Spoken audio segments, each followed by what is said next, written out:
We've matured, wiser. Went through some life lessons. Trying times, yeah. Mm-hmm. Nothing wrong with that. Didn't learn much. No, Are you sure? Are you sure? Yeah. I think I learned some stuff. I think I forgot some stuff. Yeah, I think I forgot some stuff too. Forgot the bad stuff and learn the good stuff. You know. Nobody's looking fatter yet. That's a good sign. I've definitely Well, chunked on a yeah. couple pounds. I've been off work, so I think that's part of my. I'm down 5 pounds. Oh, look at this guy! Yeah. He's ready. He's ready to go back racing. Yeah, 185. Oh, damn! Yeah. This guy swung by the track and said he's got the itch. God, I hopped on a super mini and that's it. I'm hooked. Yeah. So I guess we should maybe start off by saying our condolences to Cody Littaw and what was the other kid's name? And you remember the kid's name? Slingerland. Yeah. Jason Slingerland. Is that Yeah. right? Yeah, man. That's a rough week for the moto community. Very. Mm-hmm. Yeah. Yeah. So, did you guys go to the service? Went to the track, like I guess the celebration parade lap for Mhm. Cody. Yeah, it was good. It was nice. It was really nice to see, like, I think despite who you are at the track, regardless of who you are, you had an impact on somebody, and it was just really cool to see how many people that Cody touched, and it was a lot. It's kind of emotional at the time, but Mm-hmm. for a lot of people, but it was really cool to just see a lot of people gather around, and cool that the track allowed that.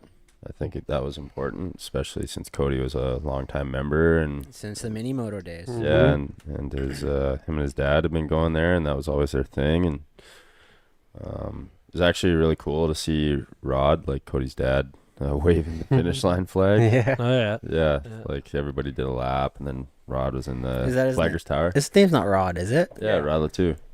Oh, Or really? Latau? I thought it was something else. Oh, No, my bad. Rod. Yeah, never mind. Yeah. That's it's too bad, but it's great they did that. But I'm bummed I couldn't go. Mm-hmm. Chris, did you go? I didn't make it out. No. No, we were out in Whistler that week, and I was kind of bummed we couldn't go. But did I heard his kid led the lap? Is that on his PW? Is that what happened? I Or was think out he there? rode on the seat with Brett Morley. Brett. Yeah. Okay. Yeah. Oh, that's cool. Yeah, they rode Cody's bike around, led the lap.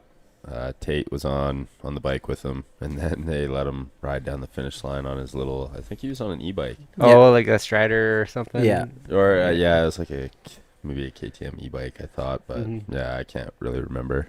Yeah. But How his kid's what 4 or 5? I don't even think he's that Maybe old. not even He's that pretty old. small. Yeah. No, he's got to be close to that. Oh. Yeah, he's got to be close, like maybe even 6. Well, yeah, that's what I was thinking. Like Callum, like Chris's kid's already 2 almost. Mm-hmm. So I was thinking he must be like 4. I don't know.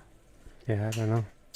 It's cool that his employer, they were that involved and brought the cement truck out. Oh, they did. I didn't know. Yeah, that. they brought the boom truck out and they tied his jersey to it.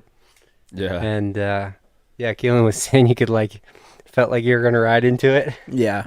Yeah, the first lap of the race came over the finish line, and it felt like it was right there. And then they raised it up. So, but yeah, no, it was cool. And even you could tell that his employer was pretty invested in him too, and pretty close and connected. And Well, yeah, it's got to be heartbreaking for the employer too, right? Yeah. You never want to see that happen to anyone. Yeah. Yeah, well, and you could tell that they're all good friends. Like, I even went over and shook their hand, said thanks for coming, appreciate this, and they both started getting pretty emotional. So it was tough, and definitely some tears were shed. That it made me emotional. It's not easy losing somebody from the community that you grew up with, and Yeah, someone you've And- known basically your whole life. Yeah. And even too, seeing that him and his son were getting into the sport together, and knowing that his son was starting to become pretty passionate about riding. And Cody and I weren't close by any means, but every time we had an interaction. Like, yeah, it was always good. Like, I think we all probably shared some pretty dicey moments with him Yeah. on the track back Yeah. in the day. But yeah, it was just cool to see him develop as a father and yeah, and kind of bring that next generation into the sport. But so it's tough. Hopefully we can see his yeah, I don't know what to really say about it, but it'd be cool to see his kid kind of carry that on and in his memory in a way. But yeah, I don't know. Yeah, I don't I know mean- what else to say about it. Yeah, Cody always had he had a lot of heart. Like he had a Yeah. lot of heart in anything he did, right? Yeah. Which is cool. And yeah, hopefully Yeah. that left an impact on his kid. And yeah, Yeah. I don't know what else to say about it. Yeah, what do you do, right? But like you said, tough week for for the Calgary race community, and then the thing with the Slingerland our boy was just totally devastating too. Like, Yeah. and just do you guys know the story? Yeah, Todd, you know the story? I heard about the crash, and then I heard what happened after. I don't really know. Chris, have you heard the story? Yeah. So you know it, Jared? I know the story. Yeah. Yeah. So bike shuts off on arguably one of the worst places at the Calgary facility, like on the hill track, super fast section that's basically like fourth gear wide open on a 450. And bike shuts off. He's on a 125, cuts out, and just wads up on is the table in between the two tables at the top of the hill on the hill track. And yeah, like a slew of broken bones, but the main issue was his femur.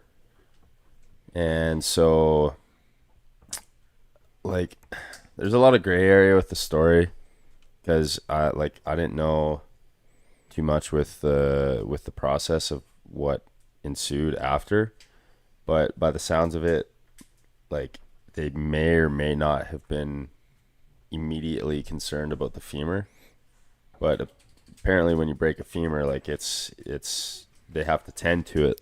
Well, there's a lot of arteries around there and stuff, right? Yeah. Yeah, and tend to it immediately, because one of the major concerns is, and apparently this was actually a concern with Charlie's broken femur when he broke his femur in Brooks, was there's something called a fat embolism. And so when you break a major bone with a lot of bone marrow and a lot of bone density, something called a fat embolism can release into the blood. Yep. And so this is what happened, later in the evening, or maybe earlier the next day. I can't quite remember, but it traveled through his stream up to his brain and caused this swelling. And Would it be kind of similar to a blood clot type of deal? I think so. It'd be something similar, wouldn't it? yeah, I read into it a little bit, and it's kind of along those lines. That is what it can create, but I don't know. I didn't read too deep into it, but by the sounds of it, they put him into an induced coma to get ahead of it. But that's all I can really say about it. But it just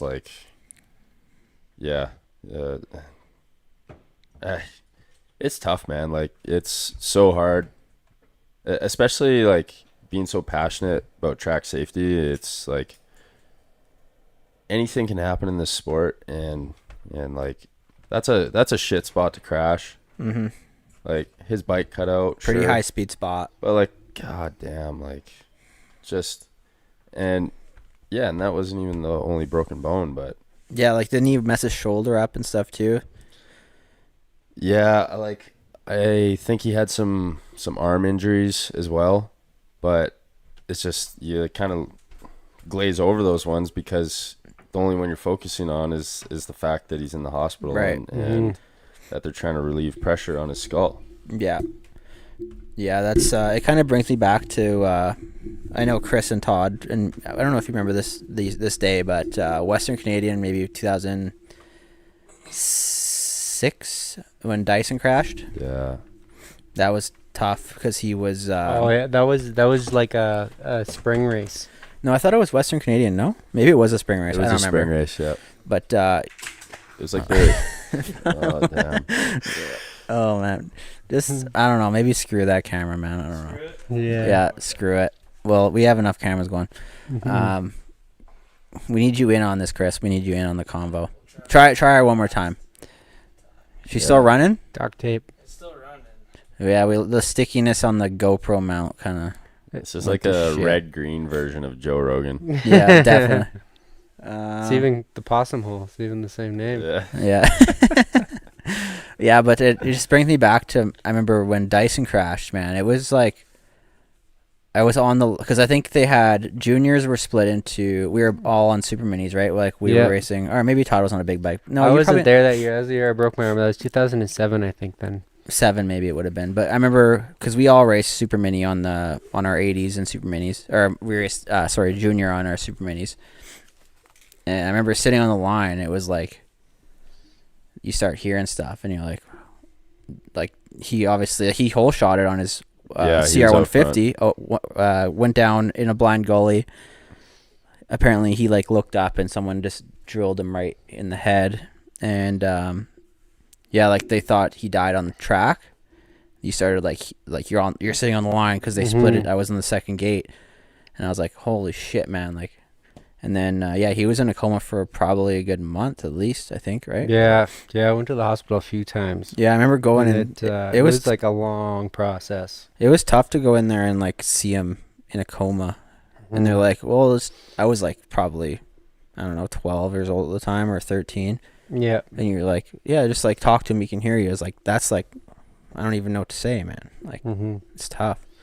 But yeah, it kind of brings me back to like thinking about that a little bit and like how dangerous a sport can be and how quickly things can go sideways. And Yeah, it's a reality check for sure, right? yeah. Well, even man, like doing the parade lap for Cody, or the memorial lap for Cody before that one moto is like that's a hard way to start a race. Yeah. No Like, kidding. I mean, Yeah. sure, like Cody's thing wasn't He it was didn't- unrelated to racing, but Still. like the weekend before that was when Jason Slingerland had his crash, and that guy at the time was sitting in the hospital like fighting for his life. And yeah, like it's at least for me, like that day was a hard day to ride. Yeah. I mean, it seems like, man, I don't know what's going on lately. Something in the air or something, but But do you think it's also a little bit of it's just in front of you today?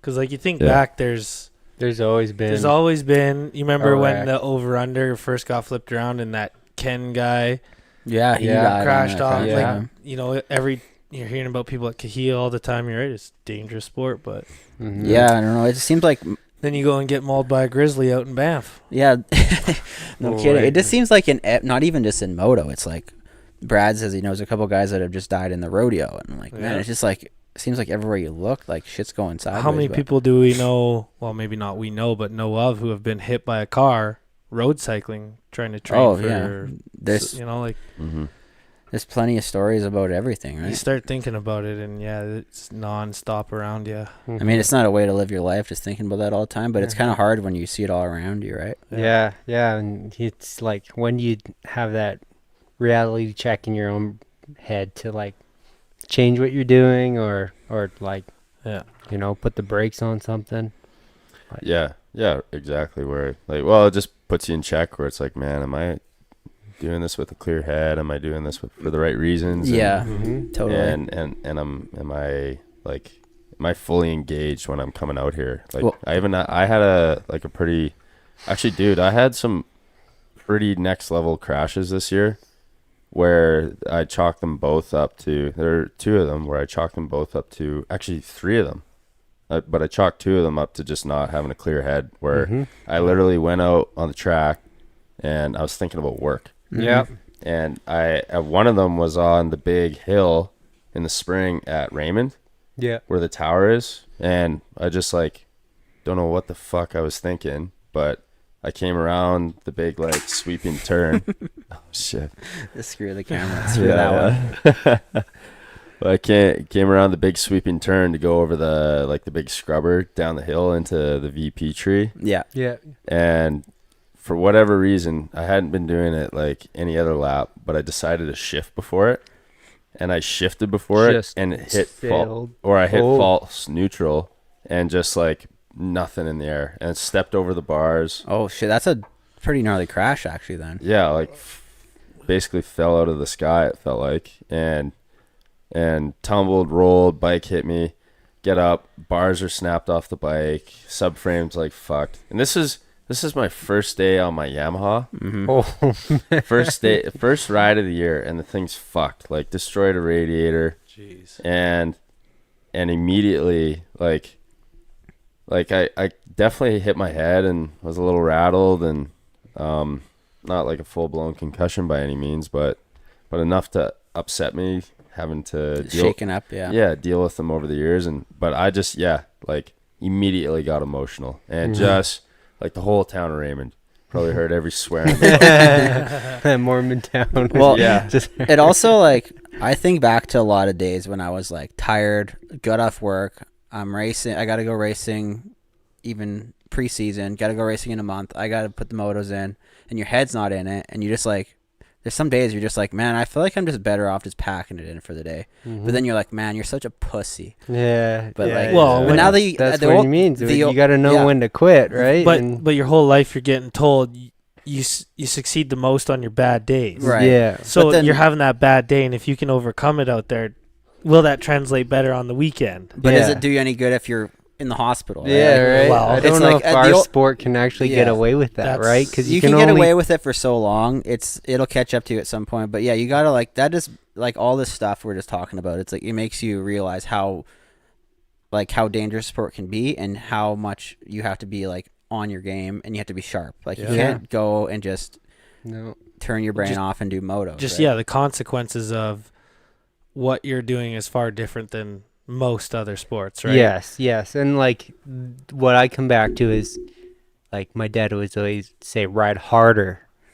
That really doesn't mean anything because you're never going to be harder than the dirt. You're not harder than the bike. Yeah. You're just along for the ride. And then how many So- times in your life have you heard work smarter, not harder? Exactly. Well, why wouldn't that apply to racing and riding today too? Yeah, well, Yeah. I guess the older you get, you realize like, okay, maybe I need to go do some figure eights, or I need to go work on a Yeah. corner or section or something, and not Mhm. just Yeah. like drill motos when I'm just like my head's not in it, right? Yeah, But then, yeah, shave the time. It just feels like you're a pussy at the moment. You're like, man, I suck.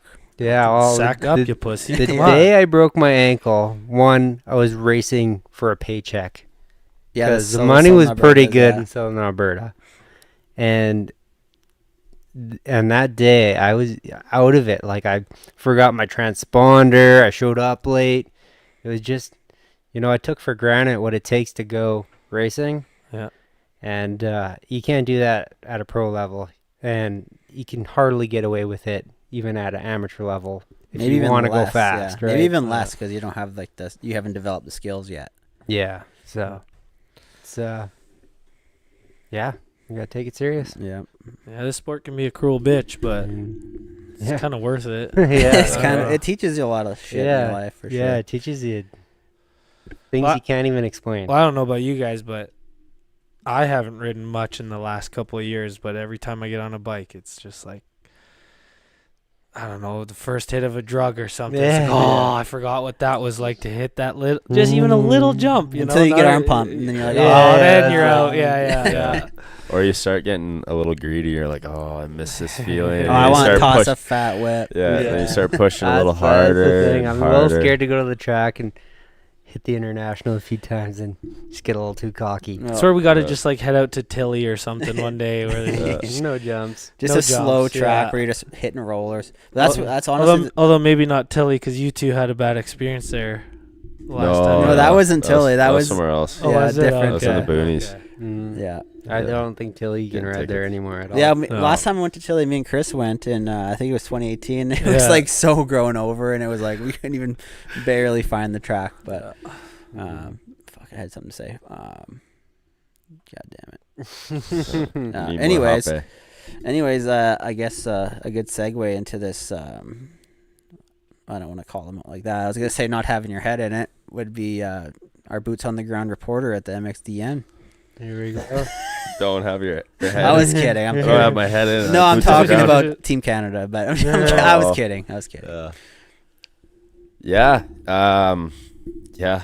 Went to France for about 11 days, I think, and yeah, I first time being over the pond. It's kind of cool. Like, I learned a little bit of French in grade 6 and 7, and none of it stuck with me. So Not a bit. yeah, so I really practiced rolling my R's, or not rolling my R's, like Fleming my R's while I was there, Yeah. like bonjour. Bonjour. Yeah, but yeah, it was cool. Like, I had always anticipated going over there, or had the intention of going over there because my sister was over there in this nuclear physics program, and it's kind of sad that I'm pursuing motorcycle racing for pennies and she's a rocket scientist, so quite a contrast for siblings. A But rocket appliantist or whatever Ricky calls them. yeah, one of those.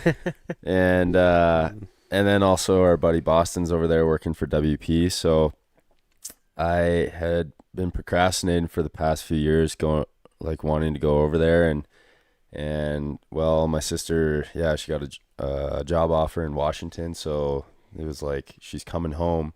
I was like, well, shit, I like have to go now, and there's just too many things lining up where like she was coming home. Then there was Desnations in France, Boston's in Belgium, but sure as shit he's gonna be at Desnations, so I was like, I have to go. So yeah, like booked some flights, rolled over there with my chick, and yeah, like toured or flew into London, trained over to Paris, cruised down to the south of France, and ventured our way up the west coast, did a little bit of surfing. Actually surfed in Spain one day, which is pretty cool. And yeah, just all these like little French like coastal beach towns, and drinking espresso, and what's ironic is like the one thing I probably learned from it was is to eat the food that you're meant to eat while you're there. And we hit this Mexican joint, and that was probably the biggest mistake I could have made while I was there. French Mexican food. Yeah, French Mexican food is shit. Like, big mistake. Like, yeah, I basically imploded on the toilet for like a whole evening, so it was rough. But yeah, so it was just cool, like seeing some different culture, and we went to Paris, which was like a real culture shock, and that was our first experience in France, where went over there, and like it's not quite what you anticipate, but a lot of cool things. Like there's some really interesting architecture, and all the old chapels are just so elegant and yeah, grand. Like I'm not a religious person, but definitely had more of an appreciation for religion and people that do, where it's like, man, like if there's something to this. Yeah, people take it serious, right? Just like Yeah. every stone in those giant churches and cathedrals, like somebody put their heart and soul into making that stone perfect, right? Exactly, right? And that like puts credit to where it's like, man, like they believe in this so strong that there's something to it. And that's where, like I say, like I'm not a religious person, but I was like, damn, okay, well, there's something to it, right? But yeah, so I went to Paris. That was cool, but it was a culture shock for sure. Like they're not too fond of English-speaking people, and especially when they can tell I think they just chalk you up to probably be American. Yeah, I think that's what it is a lot of the time. But yeah, and whatever. and we didn't have any distinct Canadian accents by any means, and didn't tell people we were Canadian, but like tried getting dinner and went and sat down, and the waiter was like super polite, and you're like, wow, like this is great, good service. Brought out a bottle of wine, but then we were sitting there for like 2 hours waiting for our food, and people were coming in after us, sitting down, and then getting their food, and we're like, what the heck? Like, this is okay. And then more people were coming in, and their food was coming pronto. But we were still sitting there waiting and snacking on this like little baguette we had. and then finally we're like, hey, like just and this like no word of a lie had to have been like 2.5 hours of sitting there sipping on some wine. And finally we like grabbed the waiter and we're like, hey man, like just wondering if the food's gonna be coming soon. Or he's like, oh yes, like very sorry, like it just the kitchen is so backed up. And we're like, yeah, okay, bullshit, dude. and then in 5 minutes the food came out. And yeah, so that was like, I think that stuff happens here though. I'm sure you guys just got forgotten about. I've sat at a restaurant here and had the same ordeal too though, so yeah, we definitely didn't get forgotten about. What I actually think the issue was, and what I learned later on, was you got to make your order all at once. Oh, okay. And so we were kind of used to, like, you know, a waiter comes and order your drinks, Yeah. order appy, yeah, and it's like, oh, like, do you need anything else? Like, you're kind of used to that here, right? Whereas there, I learned later on, you make your entire order at once. Everything you want, order it at once. And so, like, we kind of kept asking, like, oh, like, could we get some more bread or some butter for the bread? And this guy's like, oh yeah, look, sure, okay. And like none of it came. Just he like brought the bottle of wine, a little bit of bread, and that was it. But yeah, so sorry, just kind of, I guess, context for the trip. But yeah, after that, like, toured those beach towns, whatever, and then made our way over to Laval, which was like half an hour away from Ernay, where the race was being held. And yeah, just kind of checked in for 3 days in Laval to get situated. Had this nice little Airbnb. But like, man, I like what's funny is when you're here at races in Canada, and even in the States a little bit too, like, it feels like a big deal to us. And even like Moff and I were talking about this, where it's like when you're at the races, it's like it feels like a big deal, like it's your world. Like you spend an entire winter training for it. You like it's just, you're so invested. But then when you're away from it and you're watching it and you're like, damn, like there's only like freaking 25 guys on the line and there's 1,000 spectators. It's like, this is seriously what we pour our heart and souls into since we're like little kids and adults too. Like it's kind of it's kind of wild, right? So and sure, like obviously a lot bigger in the States. You go to a pro national there and there's like 30,000 fans and sure, they're all like pretty excited, and some of them are pretty obnoxious Americans. But like we rolled into the facility and it was next level. Like I never just like, I could only like, I would love to go to like a World Cup soccer match to see what that's like. Oh, because I picture it being like this, and if it was less than what this was, then I would be even more impressed. But and I had to ask, like Boston was there, I had to ask him, I was like, are the MXGPs like this? And he's like, not nearly like this size of spectators, but like it's crazy. It's got the same energy. But so like we rolled in, didn't really get to watch anything on Friday, or we didn't go to the track on Friday, but we showed up for Saturday for qualifying and practice. And even that day was next level. Like there was probably 80,000 fans there for qualifying, and or maybe more, like 90, like not nearly as what there was on Sunday, but rolled up for that, and I was just like, this is crazy. Like insane. Like just flags and horns and the noise, and it's like and it just like yeah, and the smoke bombs and then the track was absolutely incredible. Like it, but like incredible in a way where I was like, how the fuck do these guys ride this so fast? Like it was gnarly. Like the hills are so steep, and like it just TV doesn't do it justice then, at all. Exactly. Yeah, and you're like looking at it, and you're like, okay, like, and you watch them do it, you're like, oh yeah, well, like it's probably all right.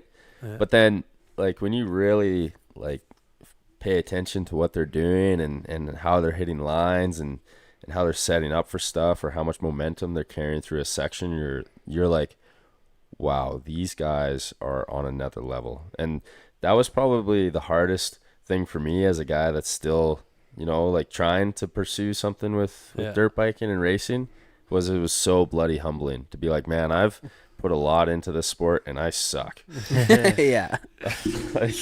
like and then even seeing dudes I race against and lay waste to me at the end of a moto where like Pettis and Dylan are like on another level here in Canada, but they're like, the poor guys were, well, shit. I mean, Dylan had a rough weekend. I don't man. feel like they got like a fair chance to show their like what they're capable of. Maybe Pettis had one good moto though, right? Like the third qualifying, he came through the pack. He came back to 12th, right? Like from the back. Yeah. Yeah. So, well, first off, like, I don't think Dylan really gave himself a fair shake at showing what he can do, because like he's been there, he's raced those guys, he has an idea of what it's like. I think he's actually he's done races in the States, so he's raced with those guys with the name on the jersey, right? And he's raced them all, right? Like raced the guy in the States, raced the guys in Europe, and so he has an idea of what these guys are about and what the European tracks are like.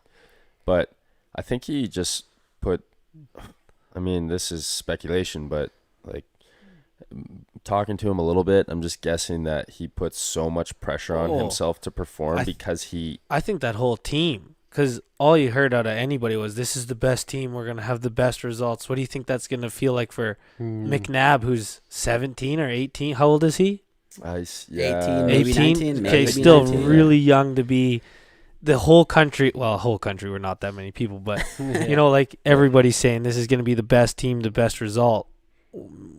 That's a lot of pressure for a young guy like that. Especially first time going over there. Right. You could put some pressure on him. He should be able to, you know, kind of handle it. Unfortunate circumstances and things, but I don't think anybody should shit on those guys for what they tried to do.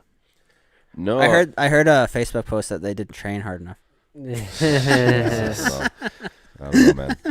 I don't know. When I go, I just think about that one golf hole. The last round of golf we did, I was playing pretty good, and we got to that long one, and you kind of have to hit it fairly far to lay up for the next shot, and it just gets in your head instantly.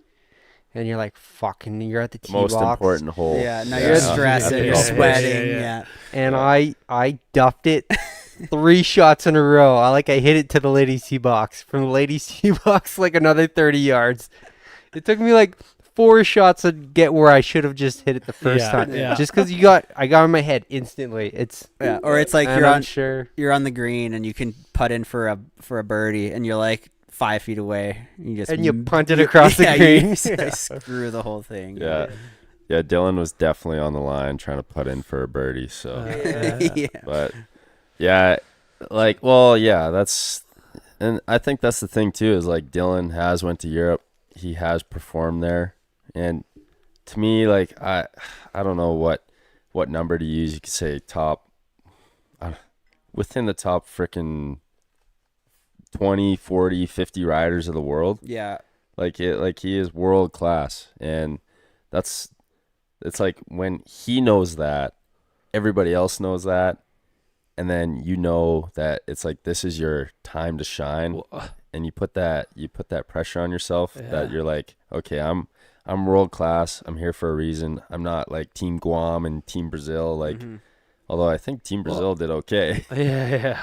But and I mean, like, it's not like him lining up. He's the most steady rider to ever have lined up. Like, Oh, we if all there know was a he's guy bit of who a was going loose to get cannon, sketchy, he was the but, guy who was going to get but sketchy he's- on the team. But he's fast as hell. But And, we all and kinda willing know. to get sketchy too. Like Yeah. that's the big difference with a lot of guys. He's just willing to get sketchy. Yeah. Well, and what's crazy is like the past couple of years, he's been bloody composed. Well, I think it's And- because he's so in control, right? Yeah. He knows he can go and just win. Yeah, he's just the man in Yeah. Canada, right? So Yeah. we've seen like the past couple of years, seen an incredibly composed Dylan. Yeah. But then it was like just old Dylan came out at this race. Like I don't know if you guys saw there was a clip where Grant Harlan basically got carted off the yeah. track. Yeah. It was Dylan that caused that. Yeah, he landed on his bike, right? No, so Dylan, it's crazy. Like, so they hit there's the big step or quad step up, do the 180 flat track turn, hit the big step down, and then they came flowing down this kind of off camber into a big table. Well, Dylan's just trying to go Mach 10 around the outside coming into this tabletop. And you can see he starts like losing his front end, but he was going so fast that he's like over anticipating his lean to go into the table. I know, yeah. So then he just starts over leaning and then just hooks all the way to the left. Oh, And like looks like, at least from like from where I was watching at the race, I couldn't see it, but from the video that I watched, like he looked like he was so close to taking out the guy on the left-hand side in the air, just missed him, but then people just clipping his bike, and then Grant Harlan just got Cranked totally it. landed on it, ejected, and came like 10 feet out of the air to just destroy himself. But apparently he only broke his pelvis or something Yeah, like that's that. crazy. Only? But apparently it's like not bad. He's like walking around and stuff. Oh, okay. Yeah, but it was, and then it was just one thing after another where like the poor guy, like each time he hit the track was just dummying himself. Yeah. And then the one that basically carted him off for the weekend, I saw the whole thing, and I like put my hands on my head and I was like, what the fuck, man? Like what happened? Like it was just like there's this long uphill, and like to give him the benefit of the doubt, it was kind of wild where it was low sun, early morning, they're in the B final, and they were going straight into the sun. So he probably couldn't see a thing. Yeah. But he had done so many laps already that like I figured he probably would have anticipated it. Mm-hmm. But at the same time, like I don't know what was going through his head, and maybe he was a little rattled from one of his earlier crashes in that moto. But it was like he just didn't even brace for square edge, and he just hits square edge full on over the bars and just pancakes himself on this step up, and that was it.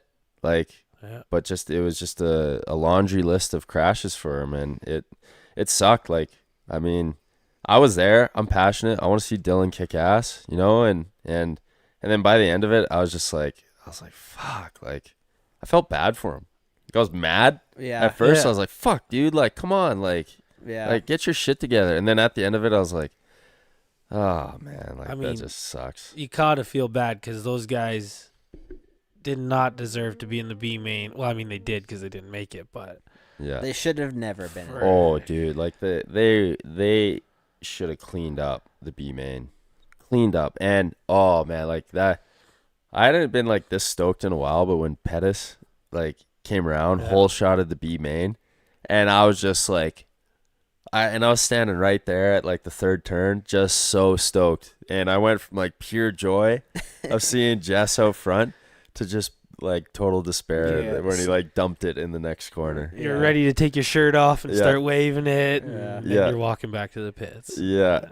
Yeah, and then I guess, and he rode like a total hero too. Like he rode so good, but after his crash, he jumped 2 yellow flags and they docked him on it Yeah. Like, immediately. anything that could go wrong went wrong. I feel I feel bad for it's not like any of those guys. They all did their best and they all tried their balls off. But man, I just feel bad for everyone else, like Courtney and Noof and Spring. Man, like everyone put so much time into this. Like Yeah. man, Everyone, it's just, yeah. you're just bummed about it because man, there was years we didn't even send a team, and then we Yeah. had like this full like legit effort, and it just I just hope it doesn't like discourage anybody from going next year or trying to do the same thing again next year, because we do have 3 solid guys that could be around for quite a while. Yeah, they're right? young people. Yeah. Yeah, I can't see it, man. Like, I mean, Jess for sure, Dylan for sure. Like, they've both dealt with the handful of stress from the keyboard warriors and the people like I feel like Jess has dealt with that his entire life, where it's like, oh, typical Jess, breaks a bone, like blah blah blah, and he's out on the sidelines, but he always comes back for more, and he comes back quick too. Yeah, and when it's his time to shine, he proves people wrong. But like, I think they'll come back for sure. It's just it's tough, like going. Well, I just hope like people like Courtney put the effort in again next year. Like, she wasn't discouraged. She's or a knew diehard. for- I know, don't right? think But like, they would ever give up. I just hope they don't get, taken back by some of these dumbass comments we're hearing about. It's just like, if we just keep doing it, we will get that good result. This year was just a bad year. You know. And that's the thing. Like when. Well, we've had years where it's been like, Fasciati and Klatt. Tyler and Klatt And they did well. And we've also had them with those same guys. What year was it that Benoit went and was like shredding it up in the top they did 5? Good. Do you guys remember the year that Dean went, and they were like, everyone was so hyped, but they had like a half-ass effort. It was Dean, Tyler, and Mitch Cook. Yeah. Everyone was so hyped they didn't make the A final either. Yeah, right. So and that was Dean was still amateur too, right? I think he had just turned. Yeah, he was on. He was on like the Canada team. Like that was the year he came and did the West Coast. No, he did the West Coast Nationals, and he won every moto. Oh yeah. But yeah, they should have done. Like Tyler should be like, obviously a different time, but those guys should have been able to do the good that year too. But they didn't even make the May final. So. Well, yeah, like that year that Benoit went, he was next level. And I feel like people didn't expect the performance that he had that year. But that's a thing with dirt biking where, like, some days the stars align and you're just like, where the hell did that guy pull that out of? Was that Ernay too? 2015? Was that actually 2015? Yeah, it might have been Ernay. I think that was Ernay 2015. Yeah. I could be wrong, but. Was it 16 or 17? No, it could have been. I also feel like the track really dictates what track favors who. Well, that's the other reason I thought we were going to do good too, because like for once it's not muddy. It was actually like a bit of a Canadian prep where it was not very deep, a little dry. Yeah, it's kind of like that. And I thought the track looked a little in person. You might say differently, but it looked tight too. Like it looked like, other than the big hills and stuff, it looked like tighter corners. Oh yeah, it looks like they have some really tight corners on that track. I would have thought our guys kind of would feel all right in that setup. Yeah, it was just awkward. Like it was just a strange. It seemed like it was just a strange place to put a track. Whereas like somebody went there like, man, like big hills and big like coulee, like, or gully or whatever the hell the French might call it, and they just like slapped it in there with no plan. And so there was some really cool sections, but so much off camber, so much off camber. And I would like look at some sections and be like, man, like this track looks really sick. But then you'd see these guys just struggling and struggling to hit a line. Just And and then you're just like, okay, like it must be a lot trickier than it actually appears to be. But yeah, I think with the big hills it probably made it seem really tight, where they just came bombing down some hills hard on the brakes into like a tight 90 or a tight 180 into like another gnarly uphill. And that was the one thing that actually blew my mind, was like how fast some of these dudes would come down the hill and just somehow like seemingly come down off the brakes and rail a berm at the bottom, and then they're back ripping up the hill. And then I'm watching like Jess do it, and even him and I and Boston were able to have a quick chat in between some of the points where he hit the track. But like Jess was just like he would come down just as fast as anybody, but his corner speed was quite a bit off of the top guys, and then it just hurt him coming back up the hills. Yeah. Mm-hmm. And but I was like, dude, yeah, like you're flying down the hill, like because he kept being concerned about going through the braking bumps down the hill and stuff, Yeah. or one of the major hills, and I was like, your speed's like just as good as anybody else's coming down that. It's where you're hurting is that corner at the bottom, and then finding a good line to go up the hill. And like he was just smashing through like some of the square edge and stuff, like a lot of other riders. But the top guys like Renault, like somehow found this line that had to have been like centimeters away from the fence. Like I don't know how he wasn't like shredding his hand on the fence going back up the hill. He'd like come down the far left, do like a 180, go back up the far left, going up the two major downhill and uphill. Yeah. But It's amazing the precision those guys have at the speeds Oh yeah. and Yeah. difficulty of the track. You know, yeah. it's incredible to watch. But Yeah. And I think, well, and back to like what Todd was saying, I think like there was home turf advantage for sure. Like it was like the French guys looked like they knew what they were doing there. I mean, yeah, I have no idea how much Fevre, Vial, and Renault actually ride at that place, but it just like all your friends, all your family, your whole country behind you, yeah. 100,000 people, and probably 90,000 of them were French. Yeah. And they knew what they were doing. Like the American guys and the Canadian guys are going over jet lag and hauling their stuff in, not sleeping in their own bed. It's actually crazy. I looked. There was a stat that Fevre has won every nations that he's been a part of. Really? Fevre's interesting. Yeah. He kind of came out of the blue even on 250s. Yeah. Wasn't he a street bike guy at one point? Supermoto. Supermoto guy. Yeah, that's what it was. And then he won his first 450 champ, or I guess it'd be his rookie only year. His rookie year. Yeah, was that 2015 or 14? I don't even I don't know, remember. something like that. It was on the new gen Yamaha. Yeah. But yeah, it was something like that, 2014, 2015. Yeah. Yeah, it's crazy. He kind of just pulls it out of his ass when he needs to. Yeah. Well, even this year, just like all of a sudden starts ripping off win after win. Yeah. Yeah. You think, oh, especially maybe after a gnarly injury too. Yeah. Yeah. Well, he's probably the best guy, right? When he was there in the GPs.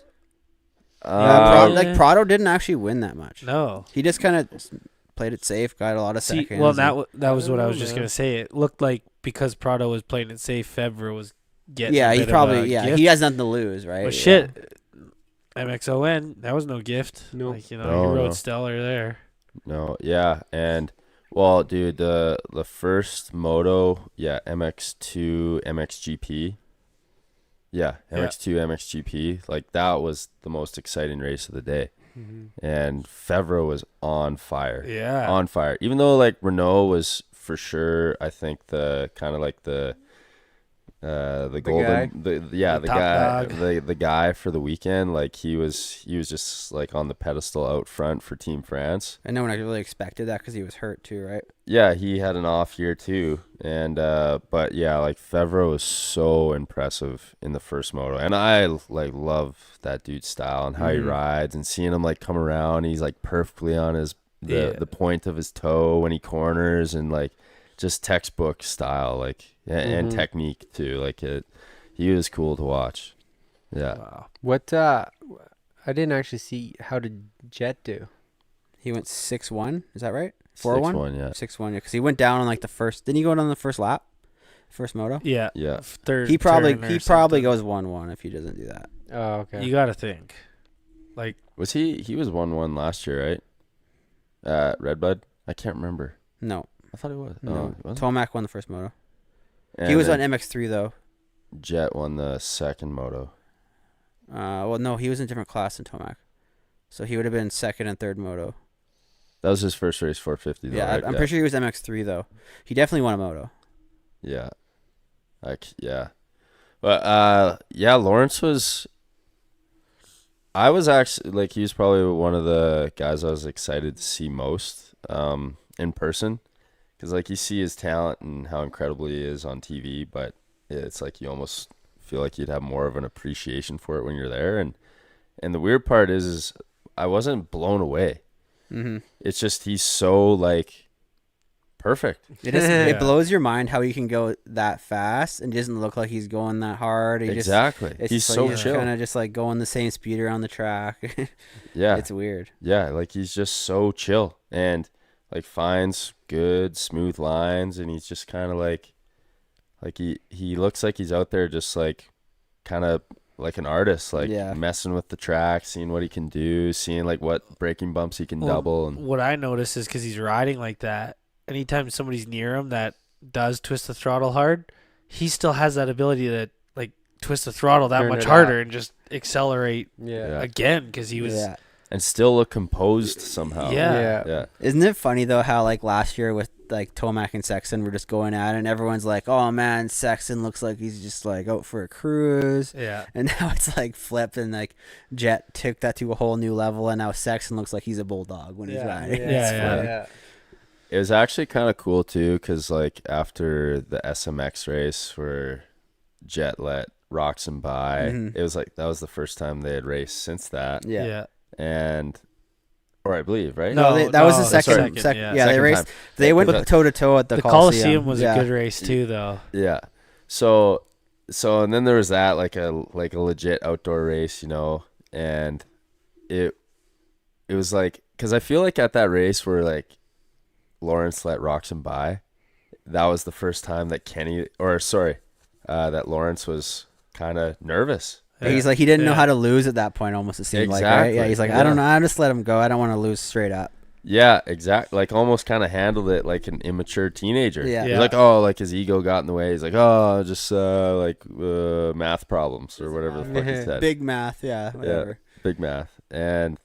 But then they went at it in one moto at Des Nations, and that was pretty cool. But Kenny kind of lost him a little bit, and Lawrence was definitely on his game. But it was pretty cool to see, like, because I feel like we all kind of shit talk Kenny on when he's at Supercross and on TV, and he's just mainly a Supercross guy now. You're like, oh, like Kenny's a bitch, this and that. Like he's pussing out, he's letting these wins slip away, and for him to not really race outdoors this year, and then just come out swinging at Des Nations was so cool. Yeah, like so cool. Yeah, that's awesome. And he was there pitted in like a van.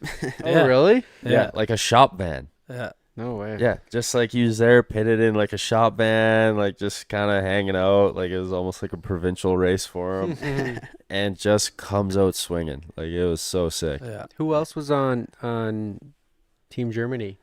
Langenfelder. And some cock guy or something, I heard. Oh, yeah, Tom Cock. Cock. Yeah, I don't know. How did the cock guy even do? Not that great. Yeah, he struggled. I think, Yeah, Langenfelder had... He was sick. Yeah, he had a strong qualifying day. Yeah, his qualifier was really good. And then... I thought he rode, like, super good in the first moto.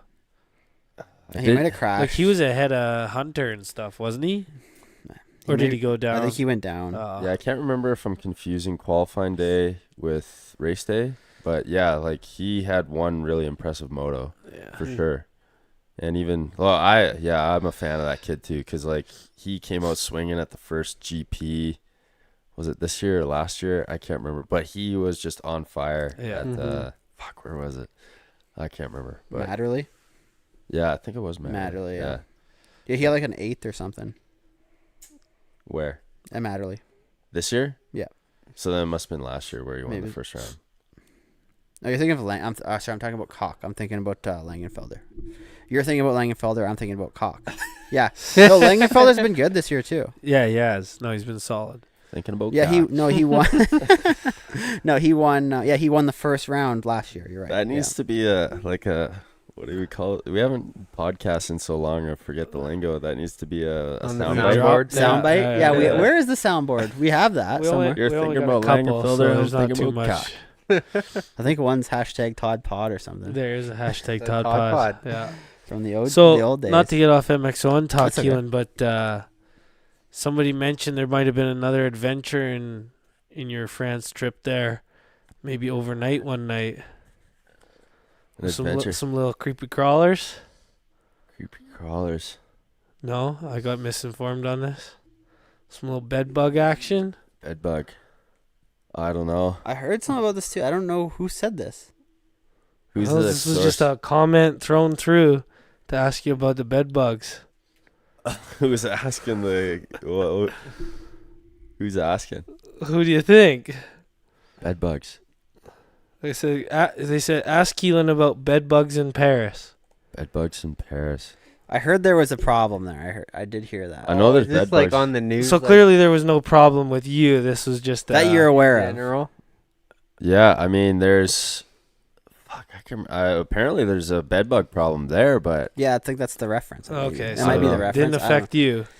know. They might have been hanging out. yeah, I don't know. Maybe Dude, check cut your suitcase. my I've heard source. like Cut your if source. it gets into like an apartment building, it'll go from like floor to Oh floor. yeah. It'll like fuck an entire apartment building up.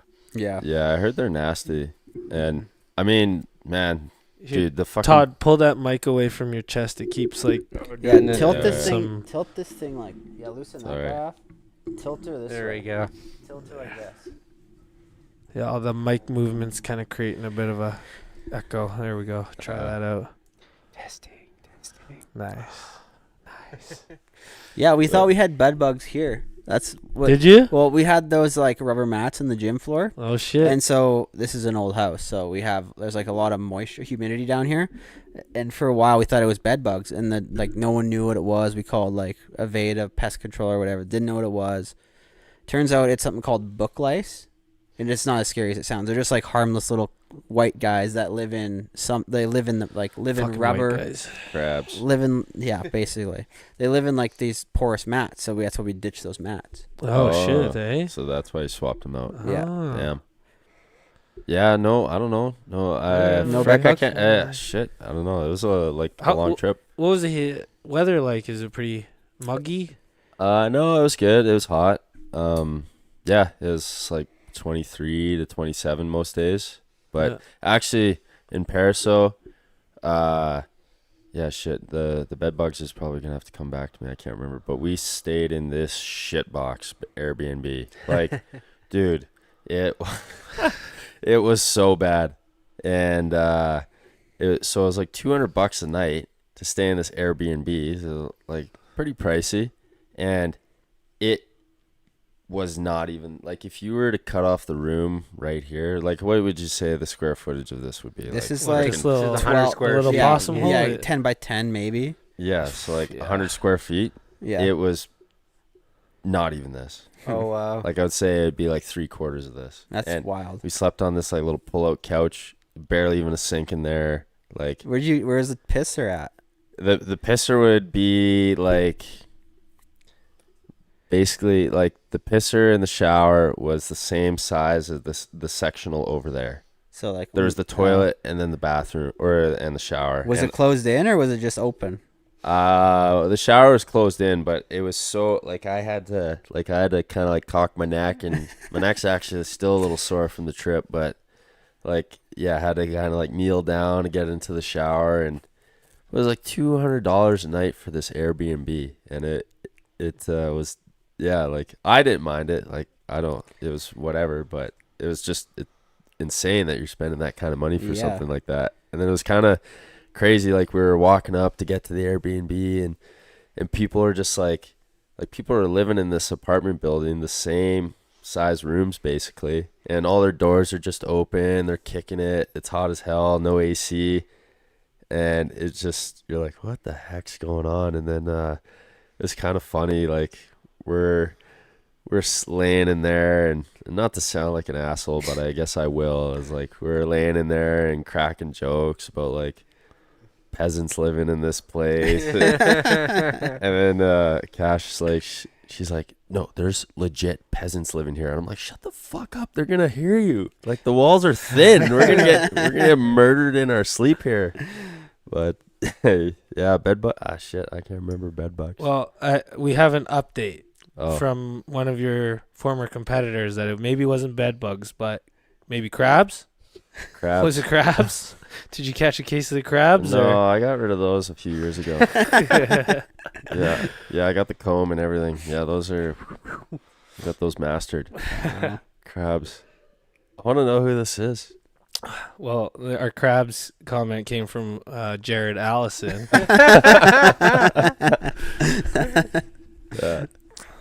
Yeah, I got those on the farm. Apparently, those come from Red Angus. So. The Allison brothers have a beautiful Red Angus farm. Lots of crabs up there. A lot of good derbies up there too, I heard. Yeah. No, never got the invite. Fuck us, right? Yeah. For the Smash Up Derby? Todd might have got the invite. I showed up. I was pretty crippled. I just spectated. But it was fun, though. I think it was a one-off thing. I think it got a little out of hand. Yeah, that's what I heard. There was a rollover, and I think they toned her back after that. There was also the drunkest person got pole position. So Oh boy. that tells you what kind of race it was. They almost, Matt. They must be listening. So it's a bloody shame they're gone because iconic family. They almost need They to. were, yeah. Yeah, they need to bring back like almost an event for all the retired racers to come to. Yeah, all the washed up Albertans. Yeah, or even just anybody that hit the circuit. Lori can make some lobster. Oh, or a the big brisket. The crab in Moncton that one year. Yeah. Oh, that was the best. Yeah, I remember digging in with my needle nose pliers. Yeah. And A then- couple vice grips. Yeah, that was great. Somebody picked up some fresh seafood for you guys while you were Lori, out there. Lori, so after Moncton, Lori ran out to wherever and got a case, like the big flat that like vegetables come on, like 2 Costco by size, yeah. Yeah, it was Yeah, yeah. massive. Just full of lobster and like just felt like a free for all, and then just like melted like a brick of butter, and you just went and grabbed your like tools out of the toolbox and started digging into. It was great. Yeah, that was awesome. I actually, this is kind of like a bit of a tangent, but while you're ranting there, I thought it'd be like we should get Jared and Parker on. Yes. But then I thought it'd be even better to get Jared, Parker, and George DeGraff on, and then we could have like a Hash out some Southern Alberta history. No, we'll get the boxing gloves out. Yeah, we'll get the boxing gloves out. See how much they really love each other. Yeah, hit us up. Yeah, Hit us up. Some Alberta racing was he's saying the cutthroat. track's still there, so maybe there's like you say, there's time for old timers. Yeah. I don't even know what word I'm looking for here. Jesus. Reunion. I heard there's a Reunion. pond. Renaissance or I whatever. heard there's a pond jump there. Yeah. I've never actually. I think I just seen like a photo. Yeah, of I've the seen track, the photo too, I think. but there's a pond jump there. I think. Yeah, we can do. As long as the pond jump's still there, I'm down. You're There in? you go. Yeah. We'll have to do like a team race, and it'll be Captain DeGraff and Captain Allison. Ooh. Jared Stock's got to be there for it We'll too. do like 24 hours of Allison's land. Drunkest guy gets pole Yeah. position. On 2 wheels, that'd be pretty tough. No Yeah. kidding. Watch us not even hit the track. We'd all go up there and just drink. Yeah, just lawn Don't chairs even- in the garage, Don't even unload the bike. like motocross boots on, but nothing else. Yeah, everybody's geared up, but just shit faced. Oh. Lori keeps bringing out more food. Yeah, that would be awesome. I like it. Oh, yeah. Let's go. Let's do it. Put it on the schedule. Yeah, we'll sponsor it. Ain't got 2 nickels to rub together, but we'll sponsor it. Afterwards, you can keep the ticket sales, right? That's Yeah. what it is. Hey, Chris, you want to pass me that buble over there? Oh yeah, one I second. forgot it over there. I could have got it. I'm just lazy. It's empty? Oh no, that's a little bit in there. Yeah, give me that peach one. I'm almost on my backup. There's another beer over there, Todd. Sure, thanks. I think I got them both. Each time Todd, No, there's another one behind. Oh, Look, if Chris is up, you can grab it. each time Todd hits his boom, it sounds like a submarine. Yeah, grab me that other Pellegrino. Grab me that other guy up there too. U-572. The Pellegrino over there. What's that? That's the movie. It's the Russian No, I submarine don't want movie. that guy. Oh, No, pass me that Pellegrino guy. the one in your hand. Oh, this one? Yeah, that's what it's Shit. for. Oh, damn. This is a great. I was starting to. You think you're just gonna shotgun a bubbly and a Pellegrino or what? I got a backup. There you go. Backup. I only read the French side now. Hesh. You're full French now. Yeah, it was coming along. It actually, I don't like. I kept trying to like put myself. This is gonna sound stupid to say, but I kept trying to put myself in like an Asian person's shoes coming to Canada. Oh yeah. And how they like try to use their hand gestures to explain to you what they need and where they're trying to go. Yeah. And so I was like, I don't know, like, do I try to speak French and just sound like a total asshole? It's gonna sound like shit. Because I know they're so proud of their language and how they speak it. And Well, and then French is different than Canadian French too, right? Oh yeah, they apparently they just roll their eyes at French Canadian yeah. francophone accent. Yeah. Well, and what was funny was when we crossed the border, to when we were coming from London to Paris, and we went through customs, and the one guy looked at my passport and he was like Canada, and I was like just nodded at him, and he was like, you speak French? And I was like, no. He's like, you need to speak French. And I was like, well, I heard our French sucks, so I don't want to screw it up. And he's just like, ha ha ha. He already knew. Yeah. Yeah. Actually, yeah, they're proud folk for sure. What's a French hippie surf town look like? Well, the place we went was actually it's that was the one thing, was I was really expecting it to feel, I don't know, like I had this anticipation. Like, you've been to Europe, so like you shed light on this, because this is my first time going overseas to Europe, and I had this anticipation that it was like, I don't even know how to describe it other than I expected it to be more European. Mm-hmm. Oh, and it felt like there's actually quite a bit of Western civilization there. or Western influence, yeah. Yeah, Western influence. So I think it's just modern influence. I think, like when I went to Czech Republic, like Prague is pretty international. It's already quite the melting pot. But you go like outside of Prague, and you go to some Borshki Mikulaj or someplace like that, yeah. and it is like there's still like horse and buggy type stuff going on, right? Yeah. There it's pretty old fashioned, so it was kind of hard to get a feel for what like a normal is, because you feel like you get both sides of the spectrum in Europe. They're still super old fashioned, still living like 18th century style lives. Like people like in the community my grandparents are from, people still had chickens and rabbits in the backyard, and like just normal people would go forage for mushrooms. Oh, really? Like my grandparents loved doing that. Oh, really? That's cool. Yeah, and we went for a walk through the forest, and we didn't find anything. I think it's pretty picked through, I think. But Yeah.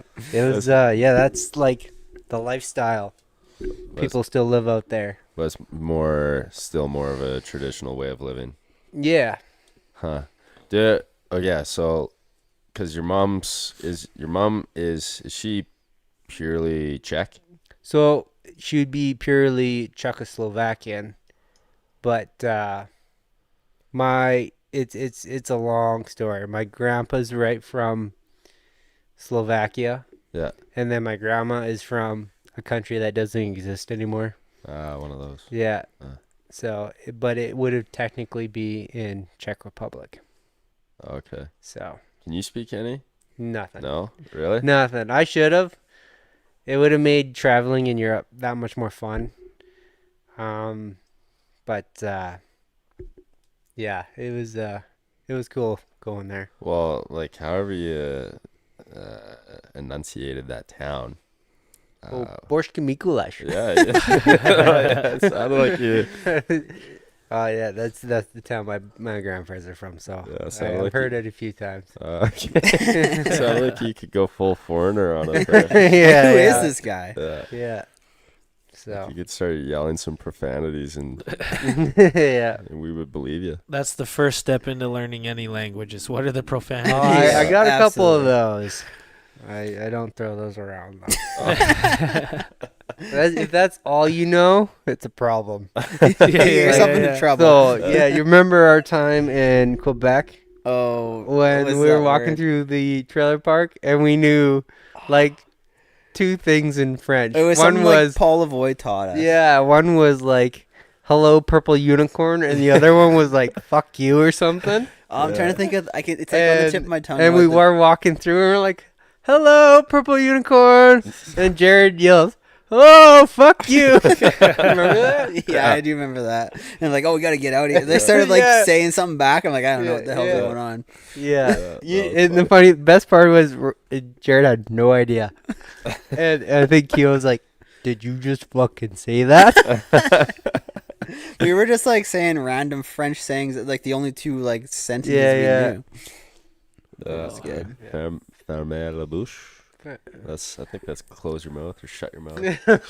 I don't know. It would have been something like that, Yeah. Jared said. It Yeah. was- It was actually kind of funny, like at Destinations at one point, beside these like had to be in like late 20s, early 30, like group of boys, and they God, they're so obnoxious and that and just piss drunk. Yeah, like these French folks, and they look over at us, kind of see us being all kind of like to ourselves, and they're just like, "Hey, where are you from?" and my sister's there too, right? And she's like, "Oh, like Canada." Fuck you. Your sister speak French? Like, she learn any French? Actually, she was a savior over there. Like just ordering anything was tricky, and yeah, like she was like our handler. She was literally like our mom while we were there. Like she woke up before us, woke us up, got us out of bed. Yeah. Got like organized everything. Well, it's tough when you're like 9 hours ahead. Yeah. So. Yeah, made sure we were on the right trains and stuff, and that. Yeah, so she was a huge help, but knew enough French to like get around decent, and it was impressive that most of them understood her. Yeah, so she did okay. She was there for a couple of years, I think. So, and in Spain before that. My favorite part of going there was, it was like we traveled to France, and my favorite part of the trip was when we were in Spain. Oh, yeah. That was for a Yeah. day. How is the food good over in France? I'm heard it's pretty good. I had one amazing meal that just like blew my doors off, but dude, I swear, like Paris is fucked. I'm never gonna go back there. Yeah. Like that place is just stupid. I'm not going back there. And I swear, like we went to this You little go to cafe. the Eiffel Tower and then leave. Yeah, basically. Although like the Louvre was really cool. That was incredible. Like just to be there and start understanding some of the history. That was probably my favorite part of the trip, was just appreciating the history of all the places and what it's been through and how it got to that point. But yeah, the Louvre was cool. But anyways, we went for the food. We went to this one cafe in Paris as soon as we got there. And sure enough, like we sound English, sound like we're from the States or something. And the guy was like super, super nice, polite. I swear this guy, I ordered salmon on toast. I swear this guy dumped my salmon in the toilet. Like, dude, he put it under my nose and just like the smell of it wafted up. And I was like, oh God. and then Cash's like, well, don't eat it if you don't want to. And I was like, well, I fucking paid for it. Yeah. Like, I got What are it. you gonna do? And Yeah. I was like, I don't know. Like, am I just gonna send the food back? Probably start a fight. And then so like, stunk like shit. Then I take a bite. It tastes like shit too. like full. And I look at her, I was like, this fucking fit. They like went fishing in sewage. Yeah. That could have been. Dude, yeah, it like so. I don't know. Food is good except Just for did Paris. the French stinky Yeah. fish.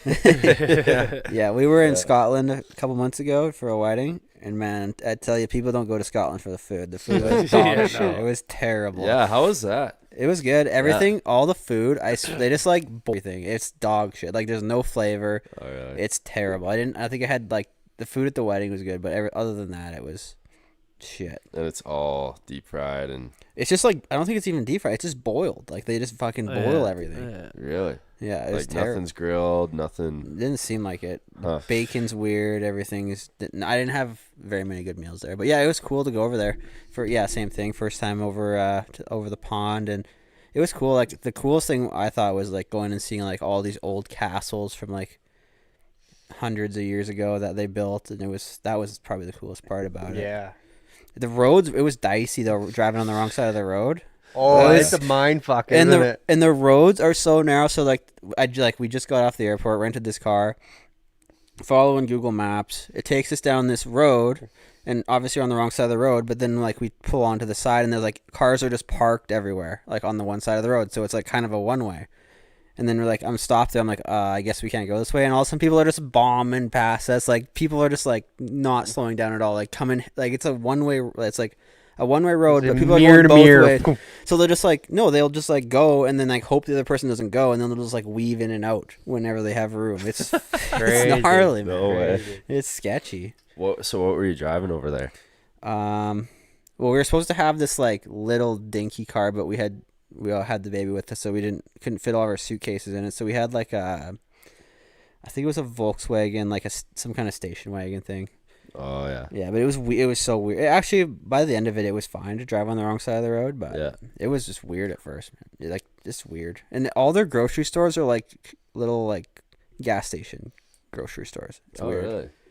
Huh. Yeah. Well, I don't think anything in Europe is like Canada, where we have a gigantic superstore Yeah, style grocery. Yeah, they don't store. have the room for it, I guess. No. Everything's just packed in there, and like all the houses are old and cool. So they have like 7 different courses there, and like apparently to golf on the main course, you have to have like a certain handicap. There's like a 3-year wait list. So we like got into like the shitty course, so like the worst course of the 7 courses, and it was like golfing in like 7 courses. there's 7 courses, and so it was like golfing. It would be like us going out to like out in the field and just it was like there was no hills. It was like a par 3. It was still cool to go over there and golf though. Yeah. Yeah.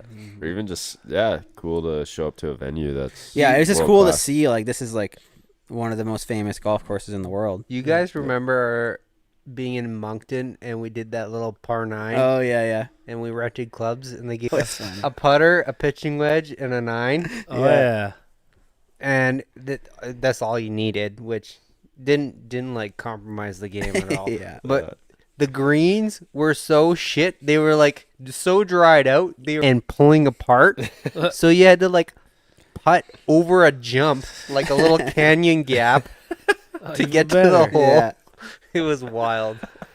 We went and did that pitch and putt thing in Whistler again this year. It was Oh it yeah, was so dude! funny. Did you hear about this? No. You know the thing I have in the backyard? Yep. Think of that in like The deep Narnia's woods. yeah forest. yeah, It's that'd like be so sweet. cool. I guess just I'm not gonna give away the location because I don't want too many people go. Like you don't want to ruin the place with hooligans and shit. But so it's just like this little like you have to hike up into the woods. Like you have to like know where you're going to find it. So basically, you take a wiffle ball and like a 9-iron, and you just like they have like these little pallets with tee boxes, and then they have like these little like the greens are sand with a hole in the middle. So it's like if you get onto the green, that's a point, and if you get it in the hole, so it's only one shot. So it's not like you're putting. You just basically chip it, and it's like you had to go some of them are uphill, downhill. It's pretty cool. Huh. And like with a 9-iron and a wiffle ball to do like a 50-foot shot, it's a full swing. So you kind of feel like you're doing real golf. That's cool. And Yeah. it's an 18 hole. It's tough too because How many like balls did you lose? So so there is some like rules that they tell you not to lose bunch balls. And at the time that we did it, we actually came out with an extra ball. but I don't know how you guys did. Yeah, we didn't time. lose any balls this time. But yeah, they have like, so their rules are like, if you get it on the green, that's 1 point. If you get it in the hole, that's 2 points. If you hit the water hazard, that's -1. If you lose a ball, that's -2. And then they have like these little biohazard holes like scattered around. So if you end up, it's like a little, just like a It's normal got like hole. the biohazard symbol on it. It's just like this yellow. It's literally just a hole that something would fall into. But Yeah, and like there's one hole where you're ready chalked up, and I honestly think like maybe a 60-degree wedge might get up it. It is gnarly. It's hard, yeah. It's like it'd be like hitting from where we're sitting easy over the rafters through the roof there. It's like you have to pitch it. Yeah, you have to up like and out. scoop it. It's wild. Yeah. But it's hard to do that with wiffle ball too. Yeah. And it looks like they just stole the mats off our driving range. Oh yeah. So some of these mats are haggard. They're like nothing. They're down to like the rubber. Yeah, and You're hitting off of those. So. Some of the tee boxes, the pallets are like falling. Oh yeah, over. the you got like so if you're lucky, like the way it's teetering, sometimes it's good for the lefties. Sometimes it's good for like you step too far to the edge and the tee box is gonna fall off. But it's super cool. No, it was I want to sweet. build Sounds one like in a Calgary. I could want do to it. build one. I got gotta- a spot planned out and everything. Yeah, I think you could do it out in like Moose or Bragg or something. You can No, find I a was spot. thinking like Close. Yeah, really close. Fish Creek or something. You could probably do it somewhere. Yeah, Carburn or something. Yeah. I got one right by my place. I think it. Actually, yeah, right below your place would be mint for something like Yeah, that. like on that hill. Yeah, hiding. I've picked it out, scouted the spot. Yeah. And start building. Yeah. This must have took them like years to build though. Like they put a lot of effort into this. Yeah, the dude who showed me it said his buddy made it, and they apparently do like a full on tournament. Oh yeah. Once a year. Yeah, it's really cool. Man, you're just inhaling all sorts of things over there.